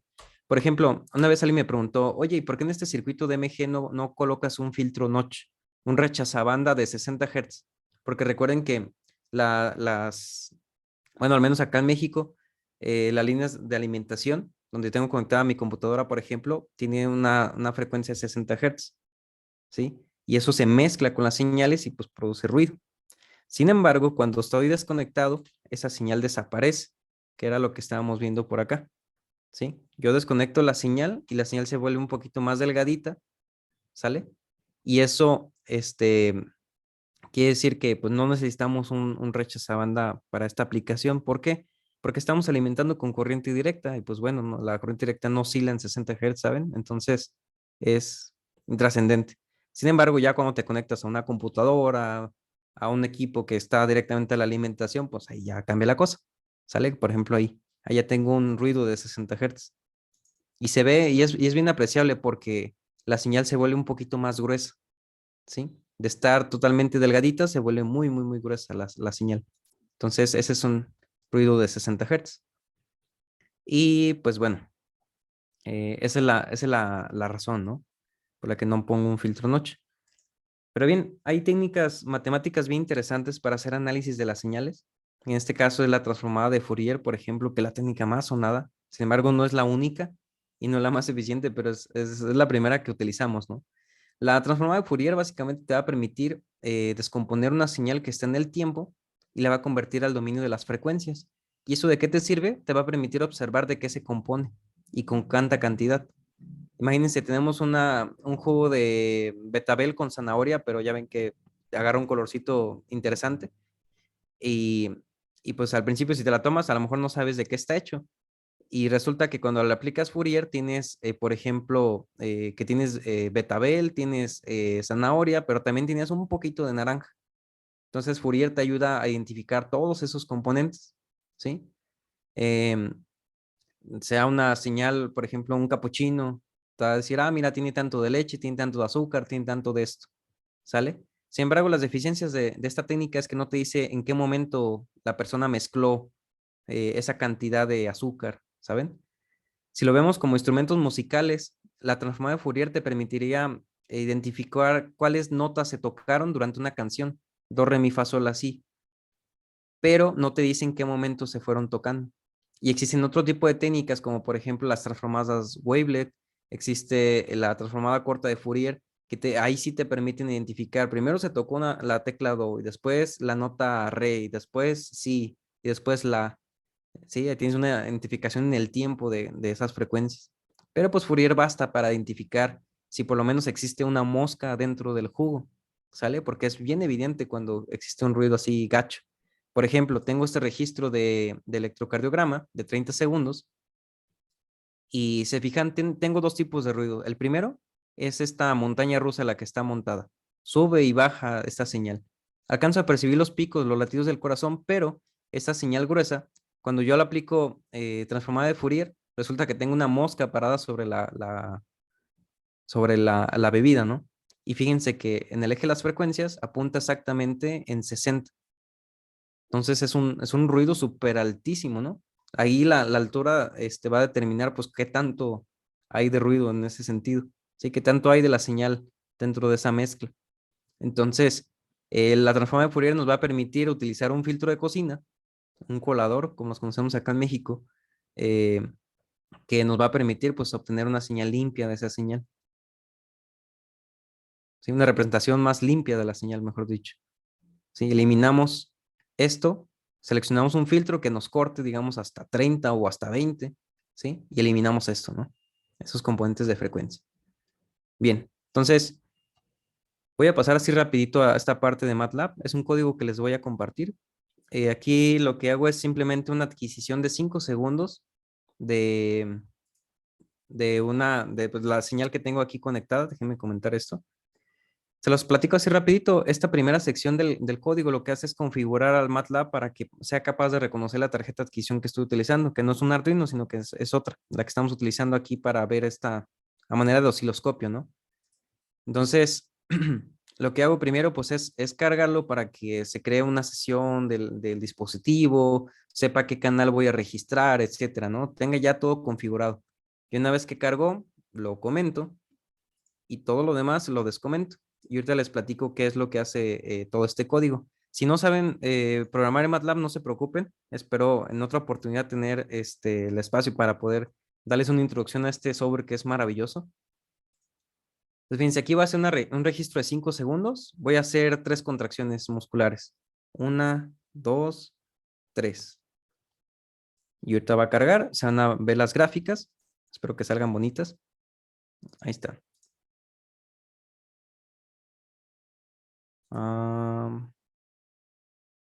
Bueno, ahí ya me las procesó que no deberías de haber hecho.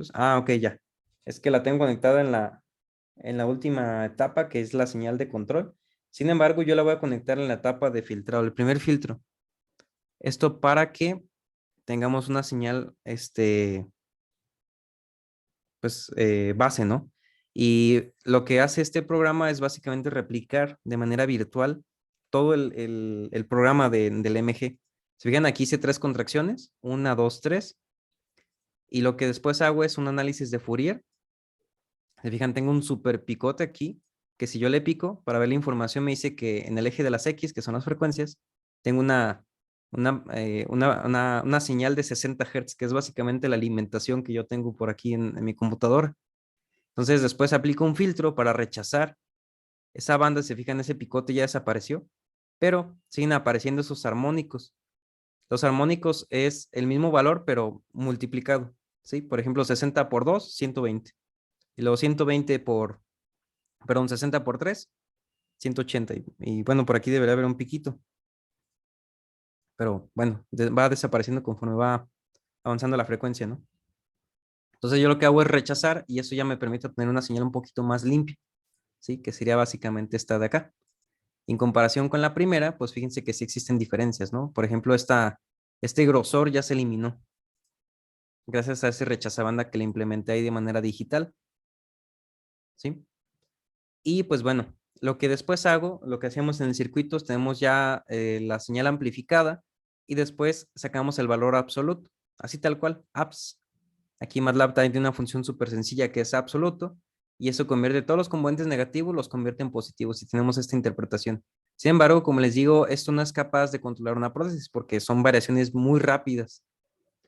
Y lo que hacemos después es procesarla de tal forma que sacamos la envolvente de la señal con un comando súper sencillo que se llama moveMin, que es un filtro de media móvil que lo que hace es toma 10 muestras, bueno, una cantidad de muestras hacia adelante, una cantidad de muestras hacia atrás, las promedia y te da una referencia. Y así se recorre sobre toda la señal. Entonces tenemos una representación generalizada de lo que está sucediendo. Entonces, si yo estableciera un umbral, digamos, en punto 4, ya entendería cuándo existe esta intención de movimiento y cuándo no. ¿Sale, vale? Vamos a hacer otro registro. No sé, voy a hacer una única contracción muy fuerte y déjenme desconectar aquí lo de 60 Hz de la alimentación. Déjenme flexiono. Una flexión muy, muy, muy fuerte y relajo. Esperamos a que cargue y ahí está. Aunque esta fue mi flexión muy fuerte, ahora sí se entiende más cuando está la intención de movimiento. Ahí nuevamente rechazamos la frecuencia 60, pero si se fijan ahí ya desaparece porque ya desconecté mi computadora de la alimentación. Entonces ahí tenemos un filtro notch, ¿no? Cada que desconectamos, hacemos un filtro notch, ¿no? Esta es la señal filtrada, que pues, se ve prácticamente igual que la otra.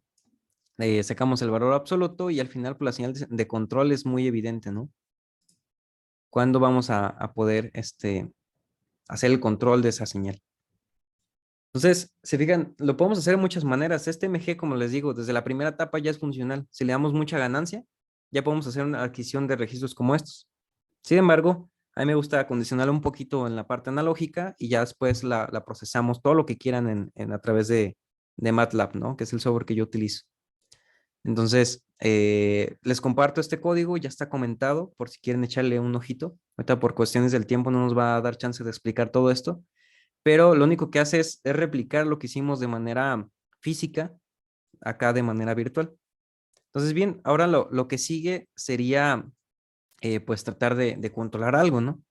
Entonces, para ello, nos vamos a ir a la parte del Arduino, que ahorita voy a tener que ir por él, no me tardaré, pero vamos a primero a programar esa parte, ¿sí? Nos vamos a la interfaz de Arduino. Sí, Arduino va a ser nuestro intérprete de lo que está sucediendo y vamos a procesar información, ¿sale? Yo tengo por aquí entonces un código, un script limpio, vacío, y lo voy a guardar como, vamos a ponerle a control-prótesis. Recuerden que cuando guarden este tipo de archivos no hay que colocar ningún tipo de acentos, ¿va? Y fíjense que por defecto Arduino nos da dos funciones. Estas funciones ahorita les platico para qué sirven, ¿sale? Primero que nada necesitamos, en el caso de, por ejemplo, de controlar un servomotor, necesitamos include, hashtag include, una librería que se llama servo.h, que ya tiene un set de instrucciones ya bien definidas que podemos simplemente utilizarlas para hacernos la vida más fácil para controlar servomotores. Vamos a definir una variable de tipo float, ¿sí? Que va a ser la señal de entrada, que le vamos a poner EMG. Y este EMG va a estar conectado en el puerto analógico 0, ¿sí? Recuerden que el Arduino se compone, déjenme abrir aquí en mi explorador. Vamos a poner el Arduino. El Arduino se compone de dos bloques principales, ¿no? Aquí lo tenemos, por ejemplo. Tenemos entradas analógicas y entradas digitales. En este caso, como son variaciones de voltaje de la naturaleza, en este caso de mi cuerpo, es una entrada analógica. Entonces vamos a configurar este puerto que está aquí, el A0, como un puerto de entrada. ¿De acuerdo? Entonces, también voy a utilizar otro tipo de variables, por ejemplo, una variable que se llame volt. Bueno, una variable que se llame lec, de lectura, coma, y una variable que se llame volt. Ahorita les explico por qué. Y pues bueno, voy a declarar una variable de tipo servo que se llame prótesis, por ejemplo. ¿Sale? Y ok, ya tengo definida qué variables voy a utilizar. Y ahora en el void setup es una función que se ejecuta por lo menos una vez. La primera vez que se ejecuta solamente una vez. Y esto la debemos aprovechar para configurar todo lo necesario del Arduino. Como lo que hice yo acá en MATLAB, de configurar el puerto analógico que estoy utilizando, la frecuencia de muestreo, el tiempo de adquisición, etcétera, ¿no? Ese tipo de cosillas lo configuro una única vez. Entonces, lo que hacemos primero es establecer la velocidad de comunicación entre el Arduino y la computadora, que por defecto yo les recomiendo poner siempre 9600. Eso no se preocupen mucho por entenderlo, pero sí es necesario que lo coloquen. Después hay que definir cómo van a ser los pines. Yo en este caso no tengo ahorita a la mano un servomotor, pero tengo sí a la mano una pequeña bocina, un zumbador. Entonces lo que yo voy a hacer es declarar una variable que se llame zumba, de zumbador. Y este va a estar conectado en el pin digital número 3, por ejemplo. ¿Va? Ok. Y lo que voy a hacer es configurar el pin de entrada, perdón, el pin del MG que está en el puerto analógico 0 como un pin de entrada. Entonces voy a poner la variable EMG, coma, y le voy a poner que es una variable de entrada, input.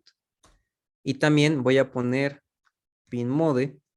Le voy a decir al Arduino que la variable zumba va a ser una variable de salida, output. Sale. Ok, entonces el MG va a ingresar datos al Arduino, por eso es un input. Y la variable zumba, que es del zumbador, va a ser un output porque va a mostrar de manera auditiva, pues algo, ¿no? Que eso lo vamos a definir ahorita. Y aquí solamente lo voy a escribir para que vean cómo se programan. Voy a poner la parte de los servomotores. Hay que poner la variable que ustedes definieron arriba, que en este caso es la variable prótesis. Y luego ponen punto attach, que es como decir en qué pin está conectado tu servomotor, y hay que elegir aquellos que tengan este simbolito que está aquí, que es como el símbolo que está encima de la ñ, ¿sale? Porque esos son pines especializados del Arduino que te permiten controlar estos servomotores justamente a través de una comunicación que se conoce como PWM, que no voy a abordar a profundidad eso. Simplemente recuerden que para controlar servos hay que meterlos dentro de este tipo de pines. Y tenemos, por ejemplo, el 3, el 5, el 6, el 9, el 10, el 11. Entonces tenemos para escoger, ¿no? En este caso yo le voy a decir en el 5. Va. Ok, entonces todo lo que está en el void setup se ejecuta una única vez y eso nos permite configurar el Arduino. Entonces ahora en el void loop, como le dice su nombre, es un ciclo que se va a ejecutar siempre. ¿Sí? Mientras tenga alimentación, el Arduino va a ejecutar todo lo que esté dentro de estos corchetes. ¿Y qué es lo que vamos a hacer primero? Primero vamos a hacer una lectura analógica utilizando la variable lec. Vamos a hacer la lectura de los datos que están proviniendo pues del MG, ¿no? Para ello ponemos lec es igual a analog read, ¿sí? ¿Y qué vamos a leer de manera analógica? Pues todo lo que esté en el puerto A0, que es la variable MG. Y recuerden, cuando utilizamos este tipo de dispositivos, fíjense, tenemos aquí el Arduino, todo lo que venga de fuera de cualquier tipo de sensor o de cualquier otro tipo de instrumento, en este caso un MG, pues son variaciones de voltaje, ¿no? En este caso son variaciones que van a ir desde 0 hasta 5, en el caso del MG. Estas las conecto al Arduino, pero una vez que veo la información que viene del Arduino, me doy cuenta que la escala se cambió. Ahora ya los datos van de 0 a 1023. Y esto es por consecuencia pues de la resolución que tiene el Arduino. Convierte estos voltajes a otro tipo de escala, pues que son valores digitales, ¿sí? Si no me equivoco, la resolución del Arduino es 2 elevado a la 10, que te da 1024, si no me equivoco. Entonces tienes valores que van desde 0 hasta 1024, ¿sí? Entonces para transformar estos datos de aquí, nuevamente a voltaje, pues hay que hacer una regla de 3, ¿sí? Yo tengo datos que son variaciones, pues, en este sentido de digitales, ¿sí? Y que pueden llegar hasta un máximo de 1023, y sé que el 1023 es el máximo, entonces también el máximo de voltaje, pues, será 5, así que lo que voy a hacer es multiplicar 5 por la señal que estoy leyendo, y todo esto lo voy a dividir entre 1023. ¿Cómo se ve de forma programada? Pues bien sencillo. Pongo la variable volt, es igual a, entre paréntesis, lectura por 5, y todo esto entre 1023. Entonces ya nuevamente tenemos valores que van a ir otra vez desde 0 hasta 5 volts. ¿Sale, vale? Eso es para comodidad, porque es más fácil ver variaciones entre 0 y 5 que entre 0 y 1023. Ok, ya que tenemos listo esa conversión, pues ahora lo que sigue es simplemente hacer una evaluación. Y para ello necesito otra variable de tipo flotante que se llame umbral. Y aquí yo voy a establecer el umbral. Voy a poner, por ejemplo, no sé, 2.5 volts. ¿Sale? Y acá abajo voy a hacer la comparación. Voy a establecer el umbral para el potencial de acción, ¿no? A través de un if. Si la variable volt es mayor o igual que el umbral, ¿sale? Entonces quiero pues que suceda algo, y si no, pues que pase otra cosa. Aquí le voy a poner else. Entonces fíjense, si voltaje es mayor o igual que el umbral, quiere decir que estamos efectuando una intención de movimiento. Entonces yo voy a querer que en este caso pues la prótesis se mueva, ¿no? ¿Cómo haría eso? Pues bien sencillo, pongo un digital right. No, perdón, era, a ver, prótesis.write, ¿sí? Es un comando que tiene ya la librería de servo, y aquí adentro vas a poner el ángulo en el que quieres girar a esa prótesis, ¿no? Por ejemplo, 90 grados. Y en caso de que estemos en un periodo de reposo, esto va a estar en 0 grados. ¿Sale? Pero bueno, como les digo, no tengo el servomotor aquí a la mano, por lo que vamos a utilizar una bocinita. Entonces yo lo que voy a hacer es digital write.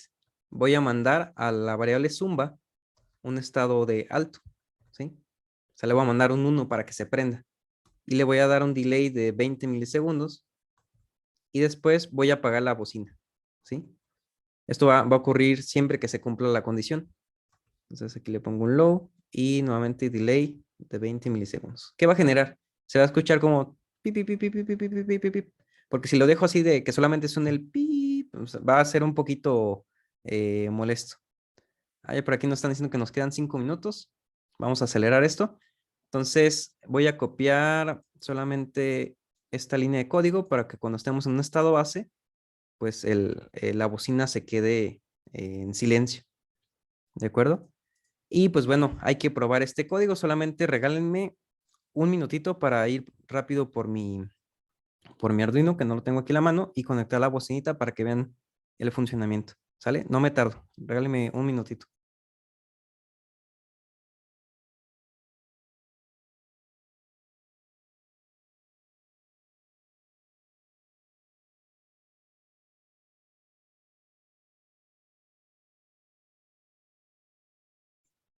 Aprovechando este espacio, le recordamos a todos los asistentes que pueden ir dejando sus preguntas por el chat. Ya estamos a pocos minutos de poder acabar con este taller. Así que para poder facilitar el cierre del mismo, sí les pediría que si tienen alguna pregunta, que la puedan realizar por el chat o cuando venga el ponente, poder hacérsela levantando la mano para poder finalizar de manera más rápida.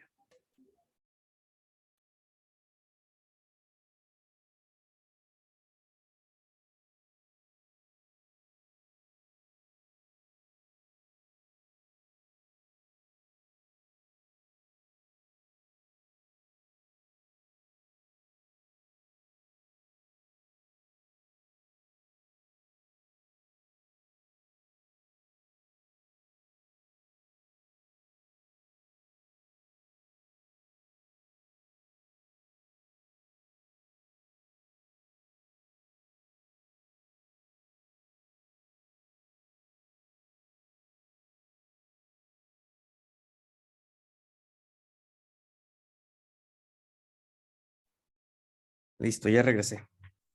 Ok, ya tengo aquí el Arduino casi conectado. Solamente les platico así de manera rápida y después les comparto algunas fotografías para que ustedes puedan replicar lo que estoy haciendo. Simplemente estoy conectando la tierra del Arduino con la tierra de todo el circuito.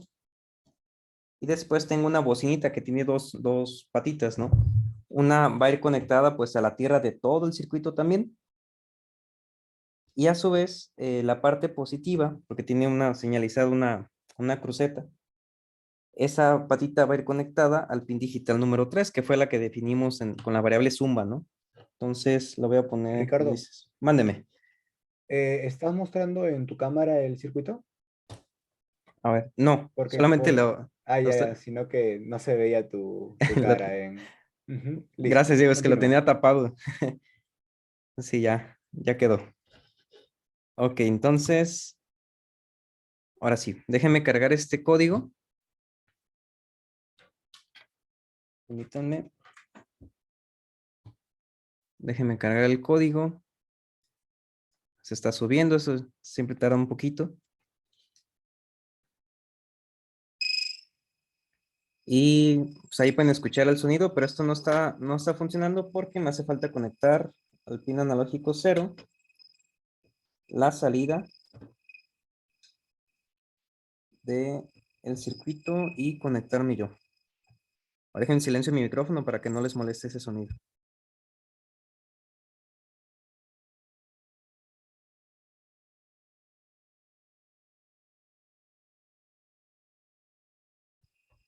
Ok, aquí lo que vamos a hacer es ver lo que está sucediendo con nuestra variable. Déjenme desconectar la bocina que es un poco molesto. Y para ello voy a necesitar una instrucción más que se llama serial.print ln y voy a imprimir la variable volt para ver qué es lo que está sucediendo. Y hasta mero abajo voy a poner un delay también de 20 milisegundos. Entonces déjenme cargar este código y ya con esto finalizamos. Aquí en herramientas existe una gráfica con lo que ustedes pueden observar pues cómo está haciendo las variaciones de voltaje. ¿Se fijan? Solamente que pues que ahí está montada la señal en la alimentación, por eso siempre estaba pitando porque siempre supera el umbral, ¿no? Pero que ahí voy a conectar nuevamente el circuito. Aquí la bocinita. Y pues bueno, tengo la variable de umbral que bueno, ahí no se ve. Déjenme agregar una línea de código más. Así de rapidito. Voy a poner serial.print una coma. Esto es para cuando quieran imprimir varias variables dentro de un mismo código de Arduino, ¿no? Ponen una coma y después ponen la siguiente variable que quieran imprimir, en este caso la variable de umbral. Déjenme volver a cargar este código. Y ahora sí, con esto finalizamos. Ok, se subió. Y como pueden observar, la línea azul son las variaciones de voltaje de mi cuerpo y la línea roja pues es el umbral. Y como ya pueden escuchar, cuando yo sobrepaso el umbral, suena la bocina, ¿verdad? O sea, ahí se fatiga mi cuerpo y pues ya, no puedo dar más, me hace falta hacer más ejercicio. Pero entonces, esta misma lógica que estamos observando nos va a permitir controlar una prótesis. Solamente que ahora en lugar de ser una bocina, va a ser un servomotor que va a estar girando en función de esta señal de control. Entonces les digo, si tuviéramos la señal antes de que estuviera suavizada, tendríamos algo como esto. Si lo sobrepasa y no lo sobrepasa, ¿sí? Entonces eso pues complica las cosas y más bien estamos generando una patología ya de manera artificial. Entonces, es por eso que es esta última etapa una de las más importantes para que ustedes tengan una señal de control. ¿De acuerdo? Pero bien, entonces les comparto todos estos materiales para que ustedes puedan replicarlo. También estos códigos que acabamos de generar, el código de MATLAB para que puedan ver el electromiograma pues, simulado. Y les comparto otras cosillas que también son interesantes. Por ejemplo, tengo aquí los pasos a seguir para desarrollar una prótesis casera con popotes o con pajillas, como los conozcan en sus respectivos países. Y es un ejercicio interesante para que lo hagan en familia, sobre todo con los más chiquitos, ¿no? Para que tengamos este propósito de ir difundiendo la ingeniería biomédica en todas las ramas, ¿no? Desde primaria, preescolar hasta la universidad. Entonces, les dejo este ejercicio en estas diapositivas y por aquí les comparto otros materiales que también les puede interesar, ¿no? Que sobre todo me faltó enseñar esta parte de que el MG al final te entrega variaciones de voltaje, que eso se pudo haber simulado con un potenciómetro, por ejemplo. Ustedes giran la perilla y va a ir generando variaciones de voltaje también. Entonces también les comparto un programa de MATLAB que les va a permitir tener la representación virtual de lo que sería una prótesis, ¿no? Cuando ustedes sobrepasan un umbral, van a ver que se cierra una manita, que es esta que aparece aquí abajo, o se, o se abre, ¿no? Dependiendo de si lo supera o no lo supera. Y pues ya por último, les comparto aquí mis datos de contacto. Los invito pues a fomentar una comunidad de apoyo y crecimiento entre las y los ingenieros biomédicos, como lo están haciendo aquí nuestros compañeros, colegas de Perú, con estos excelentes congresos que están desarrollando. Aprovechen estas oportunidades, siempre estén en constante capacitación.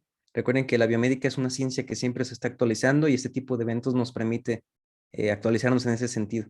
Entonces, cualquier duda con la que podamos apoyarnos, estoy en toda la disponibilidad de echar la mano con lo que pueda. Contáctenme a través de mi correo, a través de mis redes sociales. Los invito a seguirme a mis redes sociales, Biomedical Teachings. Ahí subiré contenido respectivo de la ingeniería biomédica en general.